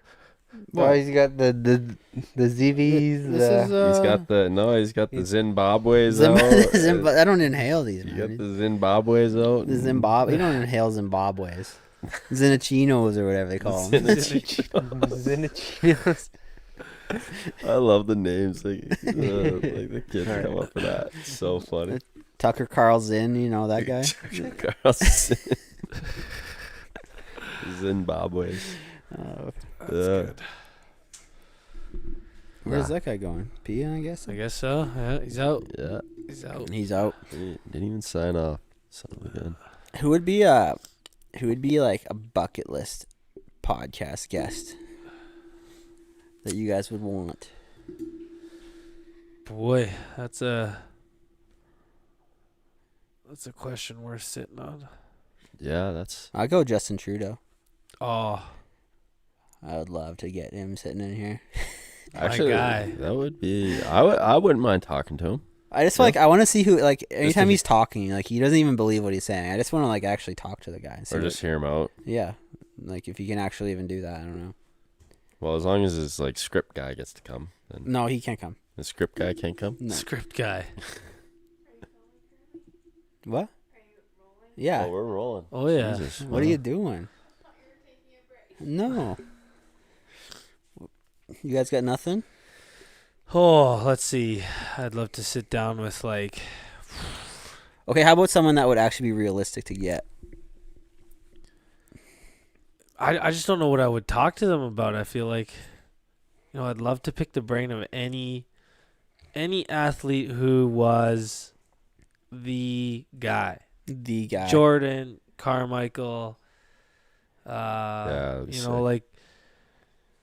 But I mean, you can watch interviews with those guys. Yeah, but so I feel like you kinda don't get like a the chance for it, but, long form conversation. Like, Yeah. where they're actually like just being them. Like they're not just talking about. like getting to find out their true mindset of like, are they just a different species of person that can think differently, operate differently? Like, Yeah. you know what I mean? How do you get that elite in Yeah. anything? I don't even care what it is. Like, I would even talk to who's some big fucking business guy, some Trump type guy, like, what's the mindset of, you don't take no for an answer with yourself, with anybody. Yeah. Yeah, that would. Yeah, or anybody in a different discipline, and see how it translates. Yeah, to, like, that's interesting. You know, right? because we all got our own lives, and we're like going through things, processing things on our with the tools that we have and the know-how that we have, or the know-how that we know, Yeah. and just talk to somebody else like from a different walk of life Yeah. and what they're applying. Well, yeah. it's all cross transferable, right? Like It's Yeah. gotta be. Yeah. Well, that's why Um, I get a lot out of listening to like ultra marathon runners on podcasts Yeah. and stuff like it Get doesn't yourself matter some what David sport. Goggins David in your head. Goggins. Yeah, and it doesn't have to be ultra marathon. It could be like the polar opposite sport be like too. some chess but player or it's just the something. same. You know, Well, same thing going on. Kind of a bit of a tangent here, but did you see that? You hear how many calories like a chess player burns in a Masters chess match? Really? Yeah. It's fucking Dude, nuts. Those guys really? will lose like 10 pounds. They're sweating like just they're How burning it's like wild. How long is the insane tournament? amount of calories in just like one game. How long is the game? I don't know. So they do. There's like 2 or 3 different forms of chess. There's like Yeah. speed chess, which every play has to be in under like 30 seconds or something. Oh yeah. And then there's like, I don't know, some different kinds. But yeah, they are like working for it. Yeah. Oh yeah. And it's some of it I feel like is just like poker, because you can totally just It's play a bluff, right? 100%, Yeah. so How do you trick that guy into thinking you're playing this play, but you're Yeah. really playing a different? I guess mhm. that goes on the motocross track. You do that too, right? When you can't get by, Oh, and you know, it's always a Michael cat Lessie and mouse. type guy. It's always a cat and mouse game, right? Yeah, you And gotta- are you the cat or the mouse? Oh, I'm going outside, so he tries to block. Oh, tuck under. Jet is super good at that. Yeah. Like watching him tuck underneath it, like making a guy think he's going outside and then tucking underneath Dude, us mhm. on. All the supercross guys, all the Fuck. top supercross guys, the way they can It's carve inside Web. on, it's Web. like it Web, defies. Web is oh so good web, at yeah. it. Just Yeah. pivot that bike. I don't know how tires Now. stick like that. Even I don't even care what kind of rubber they're using. They're using like voodoo to get up like to Witch- stick and witchcraft. turn like that. Yeah. It is weird. Actually, It's- speaking about rubber, and this bit of a, I guess a tangent too, which this is the one thing I thought was a little bullshit at Destinations, was Team Canada didn't get factory tires. Huh. And I was like, come on, Who really? decides that? Well, Dunlop, I guess? Yeah, there was a Dunlop rig there, but they just like brought their tires up and they didn't mount them with factory tires. I was like, what? Come on. Yeah. Like, Did they all run? I heard there was some talk about running paddles. I'm guessing no one ran it. It didn't look deep enough at all. No, not on Yeah. that. A lot of track. people say they do it for the start, though. That's crazy to me. Yeah. That's Even crazy. still, like It seems ridiculous to me. but- That looks like hard clay. I could see it on something even slightly softer though. yeah, I don't. Actually, I never really got a good look at too many people's bikes. I mean, the only bikes I were kind of interested in was the Yamahas, just to see what cool shit was on Mhm. those. But I know, like, yeah, Caroli was a diehard, scoop guy. scoop Yeah. guy. Maybe the Pirelli. Pirelli's different though than the Dunlop. I bet. Yeah. Maybe it works better on the harder stuff. The Pirelli has quite a thick tread pattern. Mm-hmm. Yeah, it's got like almost a knob on top of the like the paddle, right? Yeah, Yeah. but yeah, I don't know. But yeah, I thought that was kind of a little bogus that they didn't get factory tires being Yeah.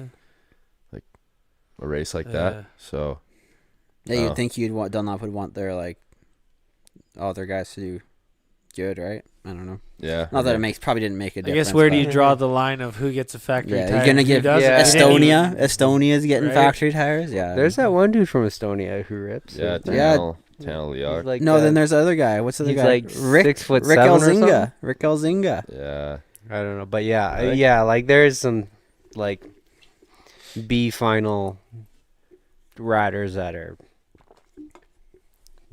what would be the point? Yeah. But Yeah. I feel like Canada's a good enough country though. You'd be like, yeah. well, it's I don't know. Well, you would think with riders with, I don't know, you would think that they would call it factory support would get factory tires, but I don't know. Yeah. Times are tough. Actually, Is just it still remind the boom yeah. U571. U571. There we go. We can hear the ping. ping. That actually just reminded me of another guy that passed away recently, Jeff Alessi. Oh yeah, that's right. Yeah, Yeah, that's weird. I don't know the full story. Does anyone know the full story on that? I heard heart attack. Heart attack, yeah. Who knows? Who knows? Pretty. You can't even. I guess they can't even call it a heart attack. They just say cardiac arrest. 'Cause Yeah. if you're not in progress of a heart attack, they truly don't know, right? Mm-hmm. Yeah, I guess that after the is fact, crazy. they don't know. Yeah. He's only like He's only a few 35 years or older. so. Than He was us. 30. Yeah. He was like 34, I think, wasn't he? Yeah. that's crazy. He gets a lot of shit, but he was a good dude when he was in Canada. He was hilarious. Yeah, he has go a for it. sense of humor. You got to think a guy like that, right? Like, good intentions, good guy, but was he just out of the social scoop of things because of how he was raised? Oh, definitely. Like, is that why he was a little bit off in certain scenarios? Yeah. Yeah, I why don't know. people ripped on the Alessi family in general. Right. Yeah. Actually, well, like, even, like, I like Mike. Mike was cool. He was a cool guy, too. And- He was super nice to me. But, like, to give weight and credit to what Chris was saying, like, I remember being at Arena Cross, and Mike was like, oh, like, hey, Keelan, like, how's it going? I'm like, oh, like, hey, man. And he's like, just out of the blue, he's like, oh, fuck, now it's on the my tongue. Is that your best Michael Essie impression right there? Like, let's give that another go. Hey, I man. like that. Yeah. Hey, man. Oh, yeah. He was like, hey, man, like, you ever watch Grown Ups? And he's like, I was like, yeah. He's like, yeah, I watched it last night. Best movie ever. And I was like, oh, yeah. And he's like, yeah, it's so funny when they go down the water slide. And I was like, okay. That's so good. Yeah. And then then he said something like he was going to watch Grown Ups 2 later or something, like after the race. But just like, but he was like a happy-go-lucky guy. Like he just wanted to, I don't know. I feel like we didn't catch him in his like peak crazy times. When he though. was gnarly. Yeah, Yeah. he was just having Well, a good time. yeah, when like I guess when you're in the States and everything's so much more serious. Yeah, and you could potentially win races. It's a lot different. Like I remember going to the line just in Canada and Fasciati was on the line and just joking around, sitting on his bike. He's like, okay, the brake is on this side and the clutch is on this side. Oh, okay. It's just all jokes, right? Yeah. It just keeps it fun, light, and Yeah. I can't see keeps it coming. Colt like It was jokes something like that. cheeky like that. It was so funny. yeah. Colt's just in the zone when he's racing. Mm-hmm. I got absolutely reamed out by Colt at one race, man. Just yeah. Oh, I it was- remember this. Was I it remember this. rightfully so? Oh, come on. kinda, but like there was his story and then there was mine, and it was an arena cross race. This was before we had him on the podcast, wasn't it? Too. It had to have been. Yeah, for because I think you were worried about it when he was coming on. You're like, oh, I mean, we have beef. sure. Yeah, I don't know. Fuck him now. Guy's retired. He's old, gray hair. Don't give a shit. He doesn't give a shit about me. So. So what was the story? Let's hear your side of the story. Well, we were just at an arena cross race, and I piled up on the start, and then actually, dude, I got so screwed at this race. It sucked. So I piled up on the start, and it was a heat race, and then I'm trying to like get into position, or get into a qualifying position. Well, he comes around to lap me, and the lap time's like 18 seconds long. And but I had already let the leaders through, and he had to have been in like 3rd or 4th place or something like that. And I just wouldn't let him by because I'm just like, I'm like, I gotta get into this race too.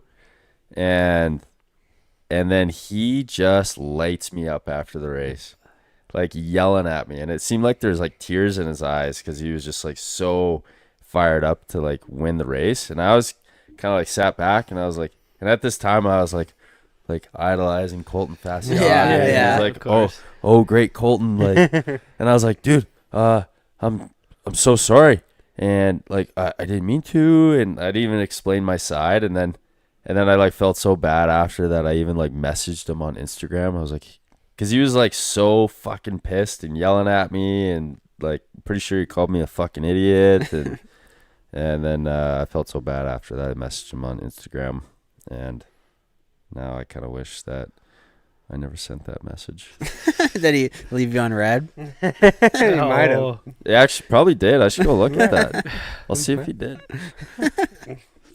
I've got to go back like 5 years and check this message. Did you ever get reamed out by any top guys racing? I got reamed out at an REM race at Glen Helen. It was like junior class, and basically I was passing a guy on the outside, and he crashed on his own, and his buddies on the sideline fucking lost their mind, thinking I cleaned him out. Oh yeah. It was like, dude, your buddy crashed on his own. But these guys were like ready to start a Little fight. They SoCal came up to me in bros. the pits, yeah, and like whatever, bro. I almost got into a fist fight with Tyler Berriman at Star West. Oh, me and really? him, we and him. This is back when he was actually racing. Me and him had a battle to the death. Oh, at Star really? West. Well, he was like, I passed him, and then he was not happy about some random Canadian guy passing him. I guess cleans me out, and he was like ready to fight me. But I'm like, dude, I'm not gonna fight you, man. Why not? Could have made headlines. Nah, Could have been on the TMZ. maybe the what is it, Brodocross back then? There you I could have go, been on yeah. Brodocross. Oh, yeah. Who the hell was that guy? He worked for Verb for a while, didn't I he? don't know. But once his like cover got blown, you could tell the whole Yeah, came charade unraveled, kinda- yeah. Yeah, it's like moto memes now. Like, gosh, there's a few people that just hate moto memes in the States. That guy. Like Heart Raft. Like, I think he said something when Heart Raft broke his back. Oh, did he? Oh.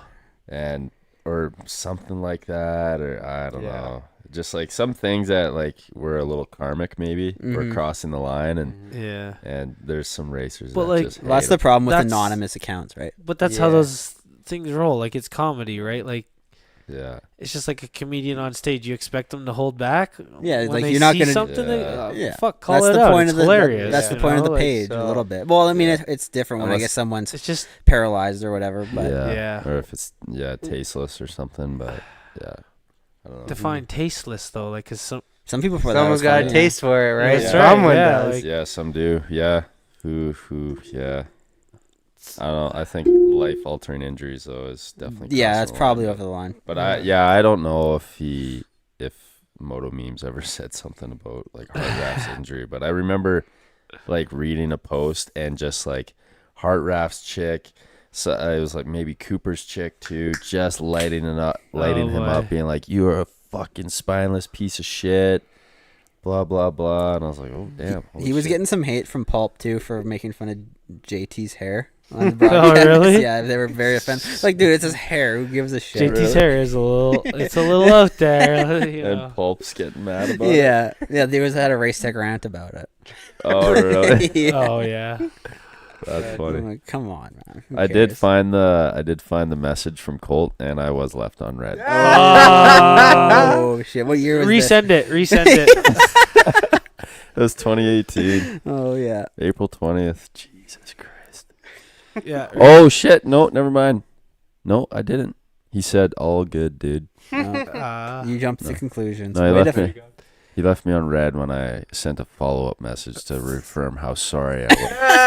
There you go. He's like, After yeah, man, that- I get it. We're good. After that, you're just Yeah. being a pussy, right? Yeah.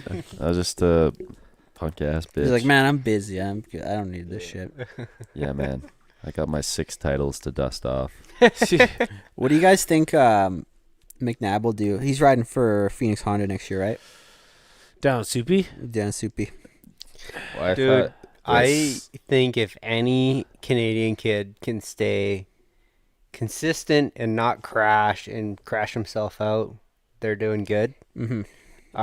So Especially if he first can year. make Like 10 if to he can 15. make mains and not crash out, Yeah. If he He's can make doing every great, main, man. that's awesome. Yeah. Yeah. Well, what was Pettis doing? He was- when he was like occasionally a inside 12. the top. He got 10, a but like 10 to fifth. He got a 15. fifth in a mud race. Yeah. Yeah. So his biggest thing was Uh, kind of not crashing. I think out he'll do in pretty qualifying. similar to that. Like, Probably depends on the coast he's on. that's true. Yeah.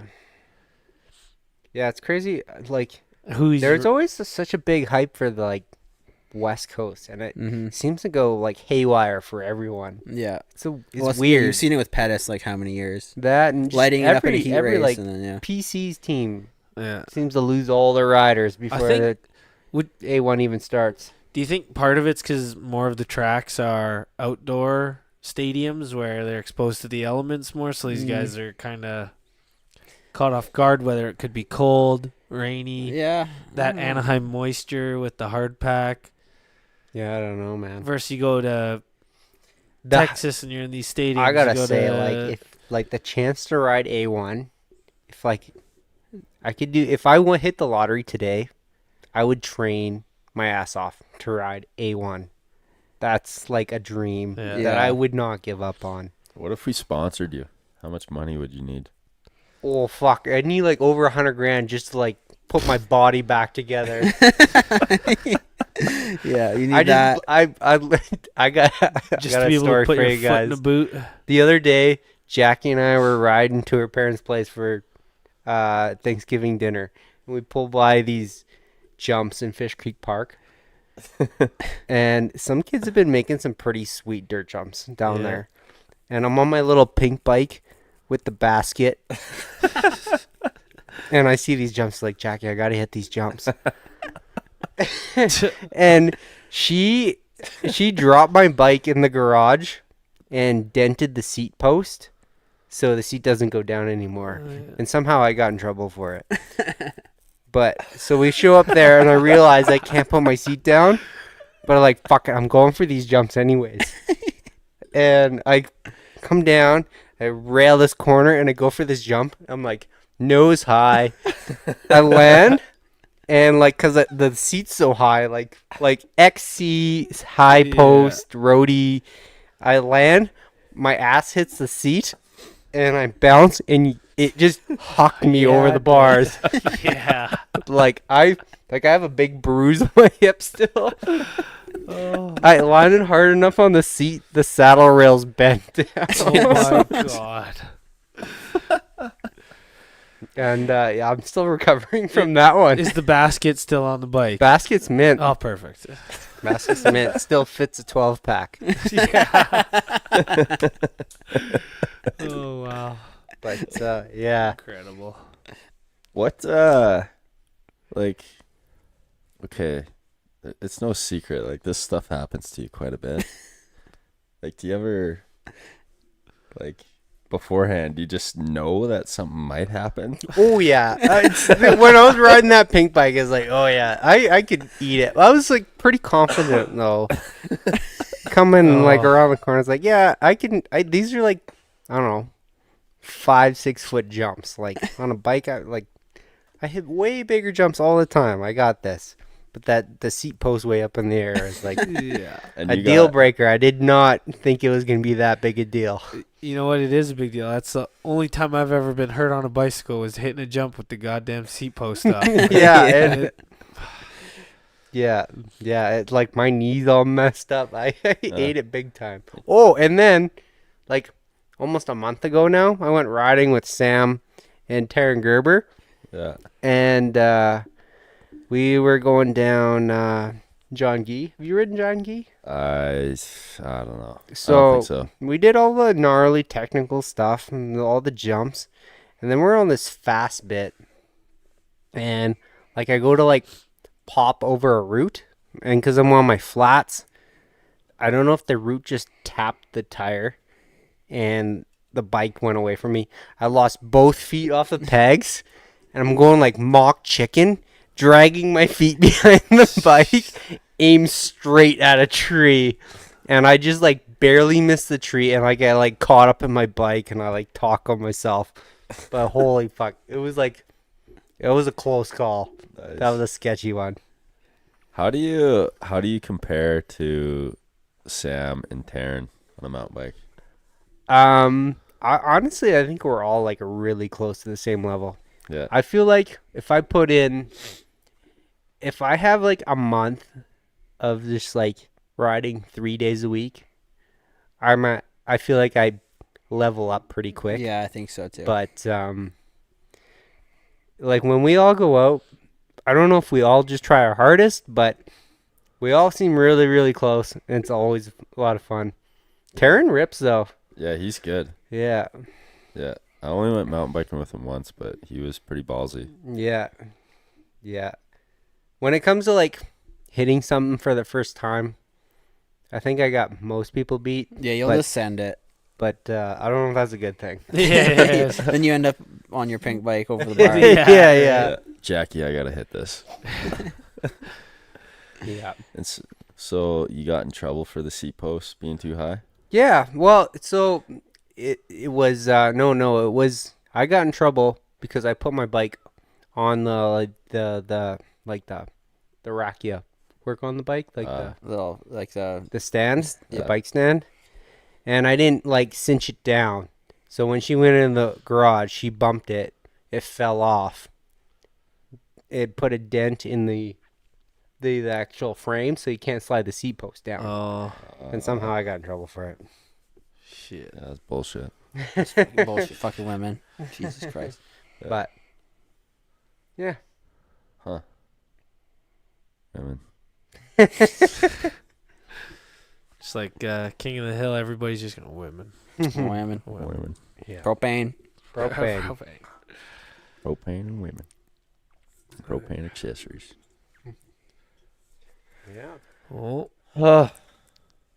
You need a moment to take a breath. Yeah. this is Some good laughs. some Yeah. good laughs, some good Yeah, good catching roll. up. Mhm. I have to pee really bad. That's what I did.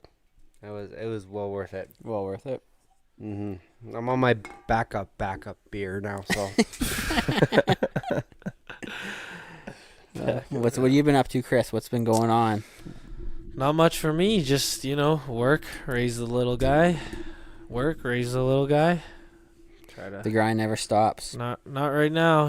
Got to try to make some money while I got some energy and some youth, and take advantage of some opportunities and do it now. And if it doesn't work out, then change it up in the future.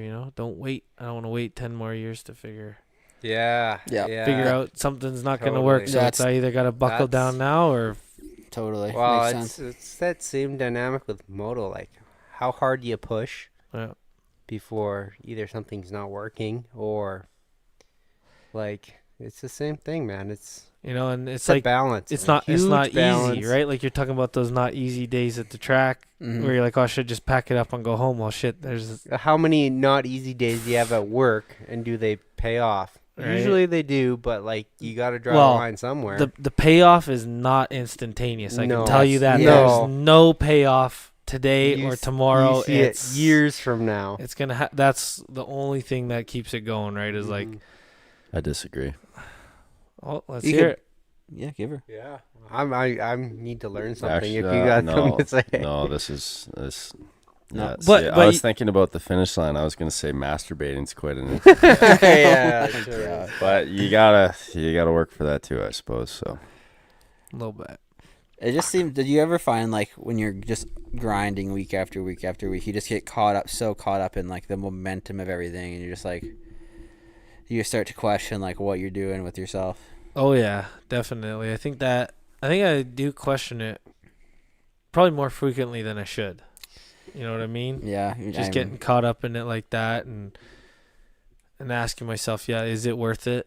Right? But then you Yeah. think about like it's always like it could be grass could And be then greener somewhere else. the but starting over though is always such a big It's so hurdle to scary. get your head around, right? well, yeah, that's kind of where I'm at right With- now too. without kind of being forced to do it, you Mhm, know? mhm. Like whether it's yourself forcing yourself from some situation or an external factor, like you get fired from your job, it's hard to restart. But it kind of Yeah. like you kind of like have no choice at that point. Yeah. It's a different thing to like kind of say, okay, I'm gonna take a different path. That's a way scarier Yeah. thing, right? Mhm. Yeah. okay, well, I got a question for all three of you guys. What would be your fuck it scenario?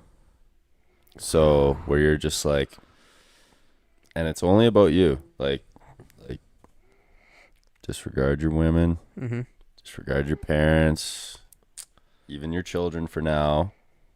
Like, what would be your bucket scenario where you're just like, fuck this, I'm out of here. This is where I'm going. That's so hard. Like, it's like you can't even quantify in your head what. I don't know. At least I can't. Well, like, what I do you feel mean? like I feel like most of these things happen on such a. They just chip away at you so over such a long period of time you don't even realize it. But I can't even true. think of one incident, like one big enough thing that would happen. Yeah, it's not just one. Okay, thing. well, I'll give you one. I'll Okay. give you one before I'll you gi- I'll ask give you your my- next question. Okay, well, I'll give you my answer too. Okay, go ahead. Oh, you want mine now? Sure. Okay. Okay, my fuck it scenario would be,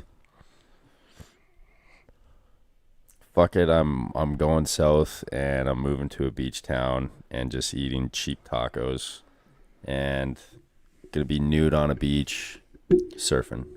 So, I'll tell you my fuck it scenario would be like, because it's mostly to deal with people, I'd say, in my industry, right? Yeah. They're the ones that are going to make me say fuck it. Yeah. Well, that's what I was getting. And then So- I'll end up in the woods somewhere because, You you don't know, wanna it's like fucking say, deal with people. off the fucking grid. Yeah. No chance of them people finding you or anything like that, and living off the land like some. Oh yeah, I like You that know. idea Living off the too. land. Cause, Okay. but- That's the only way I say fuck it. Because otherwise, I've played this scenario out where you just end up in some other city. Because let's say you're sick of this place, well, you end up in some other city that's probably be the just same as- bullshit. Yeah, Yeah. You My end up in the same job or a different job that ends up with the same bullshit. Because whether your job is dealing with a piece of equipment or people, it's gonna piss you off at some point Oh, in yeah. time, Yeah. right? Yep. So I think the fuck it scenario is like, yeah, you just gotta So- get Off the land. So what Okay, I well- didn't understand the question. Is like, I was Yeah. kind of on what the, I was the thinking same way as trigger Todd. to get to the fuck it scenario? That's what I was don't know. kind of thinking That's the same way as That's Todd whatever it was, is yeah. to you. But I want to, like, so what's living off the land look like for you? Because I think about that a lot too, where it's like, man, we spend a lot of damn money on food and I'll tell you, I got a that's picture of exactly that. it. You got to get a big enough piece of land where you are living off of. You've got like a lake you can stock or a pond you can stock and fish out of. Yeah. You've got deer and some kind of wild yeah, life coming on there. Like, I mean, you got to have some serious land, or even have like a little herd or something. a little herd, Yeah. and it's going to take, restocking and investing and making sure they're breeding and things like that to make sure Yeah. you're fed for the future. Yeah, But Healthy. yeah, like no power. So your house is heat from the trees you chop down. You burn them in that stove oven. You cook off that. You heat your house off that. You go to bed when the fucking sun's down. You wake, like so that kind of stuff though, like not I easy. think everybody needs to get more on board with, right? I feel like getting you can up say when the fuck it s- real quick to that Getting scenario up, too. get though. up when the sun comes up though is like it's pretty dreamy. Let's be honest. Well, what if yeah. what if you have a hybrid model where it's like you're partially living off the land, you have somewhat of a source of income, Yeah. so you're still part OnlyFans account. Yeah, Well, there you go. I definitely think that's a doable thing too because you're like the homes. there's people that do that, right? Like, can't remember what I was watching, but there's some guy, he does that up in Alaska or something, right? Oh, He yeah. like flies into town once a month. He does a few trade jobs that he's good at to make a quick buck. Yeah. Gathers some supplies, flies back off the grid, like, Yeah. and these people seem happy, but Mhm. also billionaires seem happy, and like, so you're looking from the outside in at this. Yeah. But I think, like I said, you could get real tired of living off the land real quick too. I think like you just like that one winter where you didn't quite get enough and you're starved, you're barely Yeah, scraping yeah. by, and just fuck it, go back to McDonald's, man, let's go. Yeah. Well, that's I keep like I read something a long time ago and it always sat with me is like what struggle is worth your while? Like Mhm. what are like Yeah. everything's a struggle, What's but worth fighting for? but yeah, really? what struggle is worth it for you? Well, and I mean, I don't know if you guys ever got told it, but my dad constantly, anytime we're growing up, he says, okay, you want something, you're going to have to sacrifice something else. So Yep. it's still going to be a struggle. You're not going to get to see your friends if you want to be a professional racer or something, Yep. right? Like, Yep. or even school. You want to do well in school? Fuck, you can't have much of a social life because you got to be focused on Yep. your goddamn books and actually learning. Yeah, it's Mhm. give and take with everything in life. Right? Oh yeah. Okay, what's Jared, Todd? What's your fucking scenario? Well, I kind of quit my job recently, so I guess I kind of reached my fucking Yeah, you're scenario close. a little bit. You're close. A little That's bit. for sure. I guess for me it was just like I didn't like I quit because I didn't feel like I was learning anything. I wasn't growing. I wasn't learning anything. I wasn't growing towards anything. I thought of like the next 40 years of my life of just being like, what I could just like, what the fuck have I been doing? Like I've been doing the same shit forever. So that's part of it, and kind of like I've thought a lot about like the off the grid stuff, and I don't know, maybe this is just me, but I don't have like a ton of optimism on the society of the future. Just with, schools and shit and the alphabet people or whatever in the school. You know what I mean? Well, I know what you mean. Yeah, just like, I don't know, like. Has that come more to light for you since you've had your kid, or is I think it's that, and I think it's also ramped up a lot in the last 2 years, yeah. and you hear horror stories and shit, but part of me just wants to go and like have, plus they're talking about eating bugs and shit instead of meat, and yeah, it's pretty fucked up. I mean, you never know, like maybe it's just, hopefully it's nothing, but you never know, right? Like it'd be sweet to have your piece of land, you can have chickens, have your own eggs, hunt your own food, have your own garden, homeschool your kid. I mean, but it's a lot. Life changes though. Like it's definitely different. Right? You're basically working to just survive every day. Like there isn't really fun. Let's say. Well, it depends. Like right? if you have a shit job living with high rent and everything else, and then the city becomes a shit too. show. Yeah, the city's a shit show. There's crime everywhere. People are looting stores. I look at us. It's like, okay, I still get to go ski. I can go riding. I can go golf. I can do all these things. I feel like if I live off the land, that's maybe over. Yeah, you don't really have like an income, right? Well, what if it's just a hybrid model where it's like totally. Well, I look at it where it's like, man, what do we spend so much of our money on, and where does most of our paycheck go? And it's food and rent and government. Government and how. So like, what can you keep, and what could you get rid of? And it's like, could you get to a point where you could save money here and there by doing it yourself, simplify it, maybe have a garden, I don't know, but still have a hybrid model where you're reaping the benefits of civilization, you're not totally off the land, so maybe have something is fun. this where you're seeing like I can't remember, is it Musk or whoever's doing these off the grid kind of mini colonies?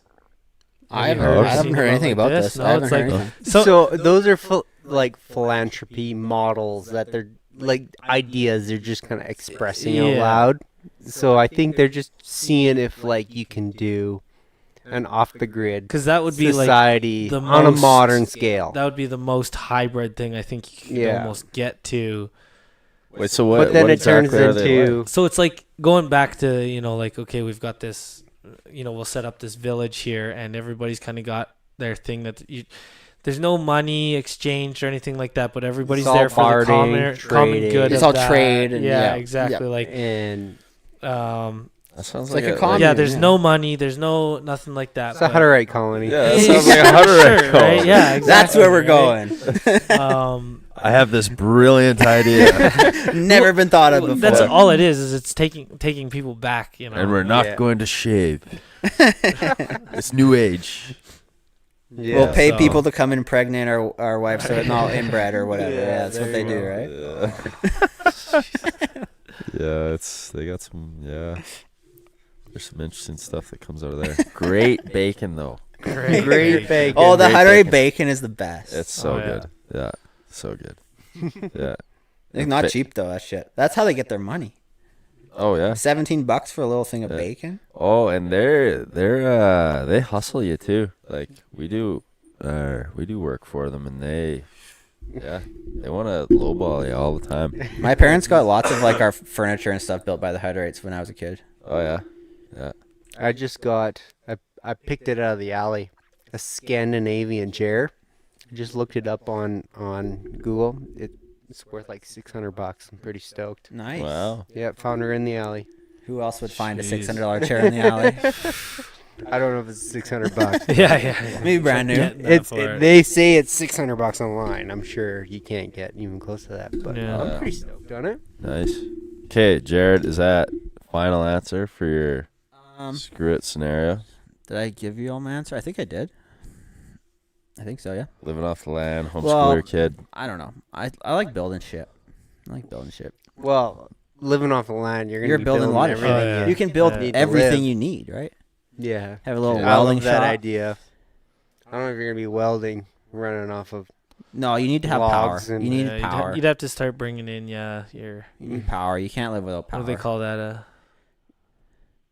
That even runs off natural gas. Those little Bloomberg box or something I like that. Oh, don't know. Todd? Me? Yeah. So I'm going a different way with this. My fuck it scenario is more of a moral thing. I'm gonna lie, cheat, and steal. I'm gonna rob a bank. Well, you know what? You could get away with There it. is easily. definitely something to be said about that. Like, if you're done with society and well, fuck it, yeah, why not? Like, Yeah, they've been fucking me for too long. I'm gonna fuck them, right? and I bet you that's most of the people in that situation are exactly in that scenario. Yeah. They said, well, fuck it, you know, like, Yeah, you're like stealing from me, I'm gonna steal from you so I Yeah. can feed my And family. you know what? And a well thought out, organized crime probably This is live. goes smooth, right? Until they get you in interrogation, they pull this video up, and if you fucking talking about robbing a bank, Todd, is this in fact you? This is talking about robbing a bank. Me stealing TVs. Me. You guys know that skit? David Garman stealing TVs. oh, that could be any old fat bald guy. That's on Role Models, isn't it? It's Yeah, so yeah. funny. That Definitely is the not best me. movie. of Definitely all not time. me. That's a great movie. But yeah, I don't know. That's kind of the fuck it scenario I come to. So Actually it's more of like fight night, or was it Fight Club? Fight Club. I'm gonna burn down a government building kind of idea. More than like survive off the land. That's my fucking scenario. Burn it all to the ground. Yeah. So you'd steal, and then just like get rid of your identity and take off. Would you be on the Probably. run, or would you go off? Oh no, you off have to grid? go on the run. I think there's Dude, your no ankle's way fucked. You can't run. What if you go off grid? you could. I don't know. I think you got to leave the country. I think no matter what, you got to leave. I don't know if they're that good at tracking people down these days. What could Well, you, if you leave the country, they can't They can't do anything. Like a lot of places, they can't extradite you. So could you just like somehow get this crazy stupid loan from the bank, get it like a big mortgage, And just fuck off. and oh yeah, just run up the debt and not care about it, kind of thing, and take off. and just As long as they have nothing they could repossess, you're probably good. Well, it's like same thing as like giving a ticket to a homeless guy, right? What are they gonna do? They're not gonna pay it. Brian Beaton, best piece of advice I ever got. Brian Beaton said, if you don't have a driver's license, they can't give you a DUI because they have nowhere to track you to. Yeah, there you go, right? So Oh, smokes! yeah, I don't know. I like it. This is all lots to think about. Words of wisdom from Brian Beaton. Excellent. The fuck it scenario. Well, I'm gonna put some thought into that. But here, the question I thought you were getting at is what leads to the fuck it scenario. Yeah. What's the trigger?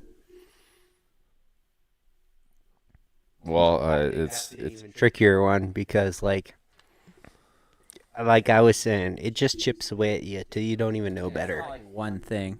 yeah, and it's personalized. Yeah. For each individual, but okay.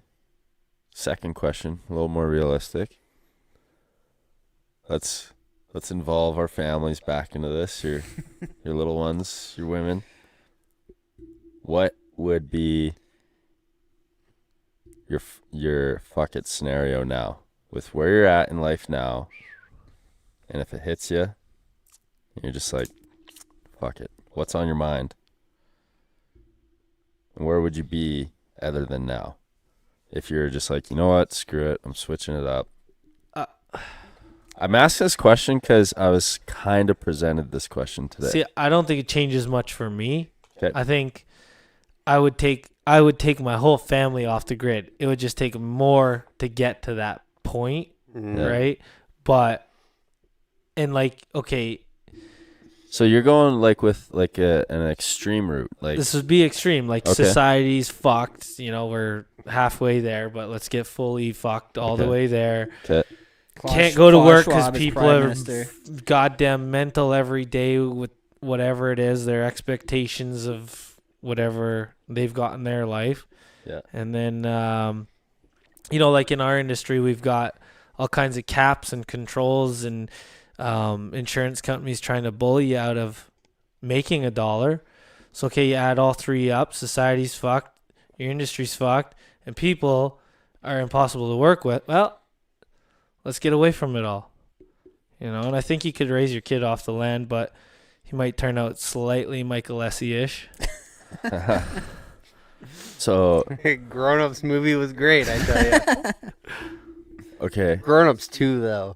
Okay, The scene where the cop is skiing off the roof. yeah. Okay, I want to ask another question after the other boys asked, but something to think about is, do you want your kid to grow up without a concept of civilization and being a part of it in society and having a place in society? Depends what that society is. That's right. Depends how society looks, Okay. right? And how and so like what do you want his involvement to look like? All right, Jared and Todd, I want to hear your answer. Well, And I then don't that's- have a kid, so it's a lot easier. Yeah, but that's the question after you guys answer your more realistic fucking. well, I think fucking it doesn't scenario. really change. Same as Chris, it doesn't really change much for me. It's kind of like, Wow, okay. yeah, man, we're going. Well- We're gonna start the commune. We're gonna get the gang out there. We're gonna start a commune. I'm not entirely opposed to that. Get the commune going? Yeah, or just all your buddy, but then it's There's been like a lot who's- like I like the idea of running a commune, but then we have to govern Well, ourselves. that's just it. Well, it has to, you There's can't a have. hierarchy, You're- and right. then, And then all what of a happens? sudden, What happens when someone's a dick. What happens Yeah. when And your yeah. friend's kids turn out to be an asshole, and then they want to steal all the Yeah, cattle or yeah, whatever? yeah, Like yeah. there's Yeah. always gonna be Yeah. problems. Yeah. Yeah, exactly. And society's need to- just dealing with those same problems on a grander Yeah. scale because it's. I feel like you can Or- manage it better when you're on a smaller scale. Though. Or do Oh, we yeah. have a commune, but we get somebody that we're totally unrelated to come govern us? like AI. who? Chris Perzan. someone? I don't know. No, it's gonna be Siri. Siri. Siri, yeah. Siri, what do we do? How do we? I, How do prefer, we I prefer Bing myself. Bing, so, there you yeah. go. Okay. Microsoft guy. Yeah, it'll be Okay. a technocratic society. I've been listening to a lot of podcasts about this AI government Wait, shit. so ChatGPT is going to govern us? There you We go. just It's very type it just in. objective and doesn't have any emotions tied to it. Tate Yeah. is stealing all the cows. What do we do? We got to tie him up. Well, yeah, you Tie would him up. oust Tate for sure. Tie him up. But that's the thing with like Chat GPT is it only knows what information you enter, Yeah. right? So that's where that would go haywire. Okay. It really depends on in that sense. It's like society is where the squeaky wheel gets the grease. So the loudest voice manipulates government, right? I don't even think it's the loudest voice. I think it's just. The prominent voice, I don't know. But that's how it works, right? It's the person screaming at the top of the building gets the attention and Well, I think part of it is like then that's what creates change. Yeah. I think And part of it then is isn't if it you were like- to do the same with I Chat think- GPT, it's whoever's at the keyboard typing it yeah, in. that makes sense, but Well, we all have to go to the keyboard at once to deal with Tate. Yeah. Okay. I get the W key. We all say Tate is a problem. How do we solve this? Well, then Dom and Jared are going to pipe up, be like, we're not tying him up. Well, then we have to ask Well, Chat GPT again. Jared might still tie him up. at least until he learns his lesson. Okay. I feel like, but I don't think you're gonna have problems like that as much on a commune because they don't have like a ton of outside influence, right? Like, there's not a ton of people. I mean, I don't know. I guess once it gets to a certain size, I don't know. Or generations removed, right? Yeah. You come Well, three that's what generations happens. down, they don't get why you set the commune up. And then they're mad about the commune. And now they're trying to say that everybody can be whoever they want to be at any point in time during the day. Well, We are one. that's giant not why commune. our fathers set up the commune, okay? Yeah, they're trying to rip down the statue of Jared, our forefather. Yeah, I don't know, man. Well, then how do we all agree on how the communes run? Like, what we all have differing opinions, or do we just each have that is society's longest standing troublesome thing, right? Is who decides what we do and how we do it for the people below and beside them, and is there one way that's better than the other? Democratic, kings and queens, communism, right? Like, okay, so we all go to the commune. We all have to provide something to the community, and to receive things in return, and we have to provide some sort of value. How do we keep everyone accountable that they're pulling their weight in the commune? You have to, like, Jared's gonna weld things. That's the thing. You can't look at everything as necessarily equal weight. Or you can't look at it as so transactional. Yeah, because you will never get equality out of everything. How could you ever say that, necessarily, like, both very important to society would be a farmer and a doctor? Yep. Right? But how could you put a measurable thing on either of those people, right? Like, the doctor has to spend a lot more time and knowledge about the human body and science and this and that, but farmer fucks up growing the crops. Now everybody starves too. Yeah. So, well, okay, like, here's... So you have to go into the commune just knowing that, like, everybody's going to have their thing, you're going to do your thing, help each other out to do those things and until there's a problem, right? But that's the thing, is like, what, okay, so like... value on, right? Sorry. And whose value is, like, more valuable? Yeah, you can't. How do you even justify you just it? can't Like, do that. and people aren't gonna, like, say someone's growing cattle and someone's growing as a doctor. Like, they're not even gonna understand, like, everything that goes into growing cattle or being a doctor or building shit or whatever. Well, the people that make the commune will understand that. Like, we'll understand that, but then you're just a politician. Well, no, we're all kind of our own politicians, but this is the accountability. Is like, what if we all go into the commune and it's like, let's say Keelan's gonna raise the cattle, Chris is gonna run the garden, and Jared, what do you want to do in the commune? I can do some stuff. Do some dusting. Okay, Jared's doing stuff. Okay, so Jared's doing stuff, and let's say Chris and I, all of us, we're doing our thing, but then Jared decides to fuck off for 2 days and do hoppe in the woods. And while Chris and I are pulling our weight, making beef, making veggies for everybody, Jared's stuff duties is not being met. And we're like, well, it's easy. It's easy to say when stuff's not being met. But if stuff's being met and he still has time to do hoppe in the woods... But is when everybody gets pissed. Is like, well, his workload isn't as big as mine. Maybe I'm just efficient. Yeah, because some guy's working from dusk till dawn, and then you got a guy who does a little stuff. Yeah, I mean, there's no perfect scenario, I don't think. But what if his stuff is impacting everybody? That's a problem, right? See that's where the value of his stuff is what do we do? Is measured. Look at it in terms of one household. I feel like the old traditional farmer's household, right? Everybody you had dad, does a little bit and of then everything. The 12 kids. Each of those kids did different jobs, right? Were those kids fighting over who was doing more and harder work or anything like that? Or did they all look at, we all have a job at this farm. If any of us fuck up, we're all dead. Well, we have a farming family listening, apparently. We could probably chime in. What do the Allisons have to say? Family farm. Checked out. They're like, cause we got into politics. We're out. Yeah, we're out. Yeah. These city slickers talking about farming. They don't know what the fuck they're talking about. Oh, that's my backup beer tipping over. I still kind of want to know what you guys think would be what would lead to the fuck it scenario. It's a hard answer because no matter what, it's like probably going to be a super bad situation, right? Okay, well, what's yours? I don't know. It's people in my life dying and not having a sense of direction, right? Or, yeah, opening up a huge portion of my life that wasn't even thought about before, right? So Does the fuck it scenario always have to be a negative situation? What if you got Like, a let's great say somebody came to opportunity? you with an opportunity, right? But What kind of opportunity would but it take to say fuck it? You have to give up something, I would Well, think. for sure, definitely. right?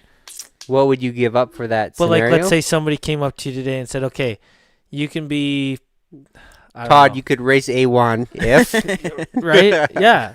Would Well- you got to give up your job and you got to say fuck it, but here's your opportunity. Would you say fuck it Well, for that opportunity? Mitch Payton calls you and it's like, let's go. If Mitch calls me, I'm fucking. That's the fuck it button. But is it doesn't pushed. turn out after race 1 and you're in the shit. You're kicked off the team. Eh, Was it eh, worth saying fuck it for? Yeah. I think it'd Yeah. be cool to ride for PC for one, even if it's just for a qualifying session. That'd be Well, sick. okay, well, I guess it could be either flip of the coin where it's like, okay, let's say you're at a point in your life, not quite content. It's like, it could be different. You daydream about some things, and then you also have the things that just grind your gears. So it's like, yeah, somebody could come to you with the things that you daydream about. But then you could also be having these scenarios happen to you where you're like, I don't know if this is worth struggling for anymore. Yeah. So maybe there's two answers to the question. Okay, Sure. let's say it wasn't something you daydream about though, but somebody came up and said, "Okay, I'll give you I still don't. $10 million bucks a year to give up your entire life and come clean sewers." That's pretty easy. Yeah. I would clean sewers. Oh yeah. But you got to give up everything in your life. You never get to see your friends again. You never, like, Oh, this is what well, we no, mean by oh, fuck it good. scenario, right? Like, yeah. you're Okay. giving up everything in your life and you're saying, fuck it, I'm out, I'm going. This is the only solution besides Yeah. checking See, out. well, Okay, it well, comes now to the what que- you're giving up. Right. It really depends on that. Yeah, the question's getting really complex now. Of course So- it is. It's a complex question. Yeah, this is a dirt bike podcast, you know. We're going for complex Okay, well, questions so about life. so like, what's the bare bones of the question again? Well, what Todd just circled it back to what would you're lead- kind of willing to give up, what I would guess lead it you- comes yeah. to, and what would lead to that. The fuck it scenario I'm thinking of is what would, because we have all these ideas in our head of what the scenario would, what the end result would look like. What would be the catalyst to be like, okay, I'm going to live on this off the grid farm. I'm going to. Yeah. So Do like this thing. in a negative sense, then. Well, I don't know. Probably, It's right? pretty hard to do it in a positive way unless it's a plan you're starting today and you're actually Yeah. working towards it, Mm-hmm. right? Mhm. Because like all of us could be saving up money to get a piece of dirt and being hippies out in the woods, Could have right? already, yeah. Yeah, for 'cause- sure. Because if it's not that, it's a fuck it scenario. Well, I think probably the easiest answer so far is when my cost of living outweighs my income. Well, that's kind of where a Yeah. lot of people are at. Yeah. Where it's like, you even see a lot of people now where even throughout the pandemic, where they're moving to totally different states or provinces. Yeah, because moving they're to like Halifax or whatever. It's where it's way cheaper. Yeah, Nova Mhm. Scotia, moving out of the major city centers because it's like, but they're moving from like one city center to the next. Yeah. because that's where their life is in the major city center with like a tech Yeah. company or Mm-hmm. like a downtown core job, but yeah. Well, that's kind of what Hayden and Meg have done. They basically they bought a house that was worth a lot more money than they sold it, and then they bought a house in around Moncton for way cheaper, and like they're gonna have their mortgage paid off in no time. yeah. Oh, really? Yeah. So they're gonna the amount of income they're gonna need is gonna be significantly less. Yeah. And it's cheap over there too, right? Yeah. It's even like the argument could be made to go to Saskatchewan, but Mhm. it's getting up there too now. Yeah. Mm-hmm. Yeah, in you some literally areas. it feels like you do have to go out. Well, coming from kids Here. in the city, it feels like you go out in the middle of nowhere to get something cheap. Well, that's kind of what my parents did too. That's why they bought a Oh, piece yeah. of land in Strathmore. 'Cause Well, it's- Yeah. Strathmore would have been. Yeah. Right now, it only feels like 20 minutes away. My roads have gotten better. yeah, And the city's gotten closer. So, Yeah. it's it doesn't seem as far of a stretch, but what is 40 minutes now was probably an hour yeah. 25 years ago. To downtown too, or whatever. Yeah. So, it's kind of the way that works. Yeah, I don't know. It's tricky. I'm still in the lie, cheat, and steal bandwagon. So what's your catalyst though? The catalyst. Yeah. Well, it comes to like having nothing to lose. And right now I think I have enough shit to lose. I have like a clean record. So yeah. a clean That's true though. Like, Yeah, not a felon. you can There's- you you're can not a- still cross the border. So travel. So like if I got some really stupid thing where I can't cross the one DUI and you're fucking Yeah. robbing a bank. there you go. But that's one thing to weigh in and I don't know. People in my life. I have a lot of people in my life I wouldn't want to. Yeah, that kind that'd be the compromise. hard. that would that's be a the hard that's one, the yeah. biggest thing for me too. Is like I don't want to leave everything I have behind. Like, Well, dude, Even- people can come out to the commune if they want. well, that's true, but like we're talking about a fucking scenario where you have to leave everything behind. Oh, okay. Yeah. Oh. So that kind of changes everything. I don't want to go live in the off the land, but like, I mean, it'd be pretty lonely out there. Fucking scenario. Leave everything behind. Weird. It's weird, man. Yeah, It's easy when it's just a zombie apocalypse, but yeah. Yeah, if you're to lose everybody in your life, I think that's yeah. That'd be the Yeah, only like- way to that'd live. be- If you lost everybody in your life, you yeah. Yeah, well, I think nuts. that's Oh, what it I'd- comes to for a lot of people, right? Yeah. Well, I think we're pretty lucky. We have like a pretty big community. Like a lot of people Mhm. don't necessarily have that. They have like some kids some friends they went to school with or whatever, and then like a couple coworkers or whatever, Mm-hmm. and then that would be like, yeah. I even think about like Hayden and Meg moving to like across the country. Basically, that'd be huge. Mm-hmm. Yeah. I didn't realize they had moved all the way over there. That's cool. Yeah, Crazy. Mhm. Deep. Deep. stuff. Okay, Jared, Yeah. is that are we all agreeing that's the answer? I think so. Or do I you think- guys have your own individual answer? No, I think we're on the same page. Mm-hmm. If you lost everybody. Yeah. If I would. I don't even know. What Oh fuck yeah, I'd I'd do. go. I'd go. What's that? Is it Thrasher? No, what's that guy's name? John Wick? The killer guy. Oh, Punisher. Punisher. That's Yeah. it. You go all Full Punisher. Yeah. Yeah. Just get Just jacked and start. Vigilante justice. Yeah. Yeah. There's a fucking scenario. Yeah. That's a crazy show. But I think there could be a point in society where things are just like, Yeah. I don't know, Klaus Schwab is taking over in Oh, 2030 or whatever, and then who knows? Yeah. At that It's- point, you really, like in that scenario, you really are picking going with everyone or doing your own Oh, thing. Yeah. Yeah. And at that point, there's definitely a counterculture, but I don't know. Do you align with everybody in the counterculture part too? Yeah, there's going to be a lot of wingnuts out there too. Mm-hmm. be eating pea protein and dickless. Ridiculous. Dickless transvestite. Mm-hmm. We're just gonna be a beige race of asexuals. I thought we were all going to be Asians one day. That's what they've been telling us. Yeah, they're going to be the superior race. I think they already are. Yeah, Jesus. I don't know. Yeah, I we don't know, we I'm not we are kind of pointless. I'm not getting into superior race Yeah, talk. Yeah, that's That seems dicey.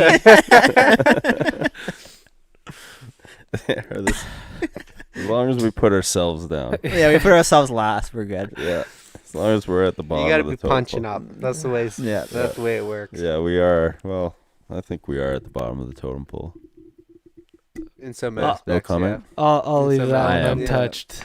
Yeah, in some aspects. Do you guys want to break down the Palestine-Israel conflict? Oh, absolutely. Let's get into Let's get it. deep into it. I'm so sick of going onto Ugh. Instagram or whatever, and it's all I see. It's I'm wild. glad I don't have Yeah, social good media for luck. some Yeah, of that that's good stuff. for You you. still get, you know. Yeah, It's I nonsense, haven't man. seen too much of it. It's heavy though. It Holy is. shit. Oh, It seems so shit, stupid. It's the like, whole thing. it's- Thing's So apparently it's a never-ending war. Anytime my you're talking- parents have talked about it Yeah. yeah. back when. Anytime you're Very talking younger. civilians and, you know, babies and women, It's just- and, like, it just gets. It's just stupid because it comes down to these fucking dictators and whatever the regime leaders that are just like leading their civilizations to die. And in a weird way, it's like this really weird strategy of chess where with they're people's lives playing. at stake. Yeah, like, they're that's playing like, okay, well, they can't play this move because we have all these innocent civilians Yeah, here. that's what they're playing. Yeah, So right. they think, It's right? a Yeah, no, crazy that's- game of like giant chess. And there's even it it's gets even more complicated because then there's like Iran is funding all this stuff, and then Yeah. now all of a So- sudden they're bombing Saudi Arabia, and it's like it's nuts. So as- and it's always been that way. as close as you get to your fucking moment throughout the day, and then you see like Yeah. things like that happening in the world, and you I'm not even close to a fucking moment. You know, No. it ain't so bad. Yeah, Yeah, but I mean, that's your problem is your problem. yeah. What's that quote? The worst thing that's ever happened to you is the worst thing that's ever happened to you, or whatever. Yeah, it's like what your problem is your problem to you. It's like Yeah. why do we have to compare it to somebody it's else? true. Yeah. It's true. You don't have to, but Well, I think I've. But I've- it's like it's kind of a way to gaslight yourself a little bit. oh, it is. I've Mhm. totally like been through that. Like, so, but you're not going to compare yourself to others at all. Then, Well, so I if you mean, don't compare your problems, you can't compare. Yeah, you're in any your own aspect echo of your chamber life. at that point, right? but yeah, Sure. but there's like a line because but it's like your problem's still your problem. Well, 100%. It doesn't Because mean you it- don't have but a it's- problem. But it's like, why are we comparing our problems here But to problems? you can even use your own perspective of your own problems against your own problems, Yeah, to gauge if To- you're in a to- better place than you were before or worse. right? Sure. So how come you can't do that against somebody else? you can, but then all of a sudden you diminish your own like whatever you're going through, right? Because it's like I've gone through this like Yeah. millions of times in my head because I look at my brother Parker who has CP, and I was like, well, I kind of like shouldn't complain about anything, but all at the same time, like we all deal with shit and we Well, all have problems, right? He doesn't have to deal with some of the problems you're dealing Exactly. with. You know, he doesn't. You can look at those things as like maybe inspiration to like It's just a perspective. It push doesn't through. take anything away from it, Yeah. but yeah, can it help you overcome that hurdle you're looking at just to look at it Sure, but I with guess some perspective? yeah, but I guess it depends on how many times you draw that comparison or how many times you make that question. Because it's like let's say we could put Jared or use Jared for an example where it's like, I know for a fact you probably ask yourself the question time and time again, or not even the question, just the, oh, well, like I got a good job, I work with my family, this and that, but I'm not happy. mm-hmm. But, well, there's a lot of people out there that don't have jobs, so I Yeah. should just be grateful that I have a job. Mhm. Mm-hmm. And it's like, well, how many times are you going to gaslight yourself? Yeah, that you can do that forever, and you're gonna end up miserable Yeah. and old. Yeah. Well, and that's that chipping away. Yeah, it kind of at goes back. It kind of goes full yourself circle. Yeah. almost, right? You're chipping away at your own. Your own aspirations and what you actually but you want can for do your it life. the yeah. opposite way too, Mm-hmm. right? Yeah. Like, look at what you got and start Mhm. feeling good about it. Yeah. Yeah. Don't feel, Yeah. like, Yeah, you can build yourself up on the littlest things, right? You can be like, dude, I had and a you can become stellar an day. overinflated, egotistical asshole by doing it the opposite way, Yeah. right? Like, oh yeah, you can get Yeah. yourself into a depression always, yeah, it's comparing crazy. yourself to somebody else, and you can do it the other way too. Like, Mhm. but I think what's- you have to have a benchmark out there because you're out at the practice track riding by yourself. Mhm. You're comparing yourself to yourself. You're in your own world. You have no perspective of what speed actually means. And then you show up to the MXONs and you go, fuck, I suck. And then you show up to ride beside me and you go, fuck, I'm pretty good. Well, what's the truth? Well, you can if you're by yourself, you can benchmark yourself. You can, and it for goes sure. back to your original point. Yeah, it's kind of, But- it's weird. It's so confusing. But how far will that benchmarking against yourself actually get you, and how quickly? But what am I trying to gain?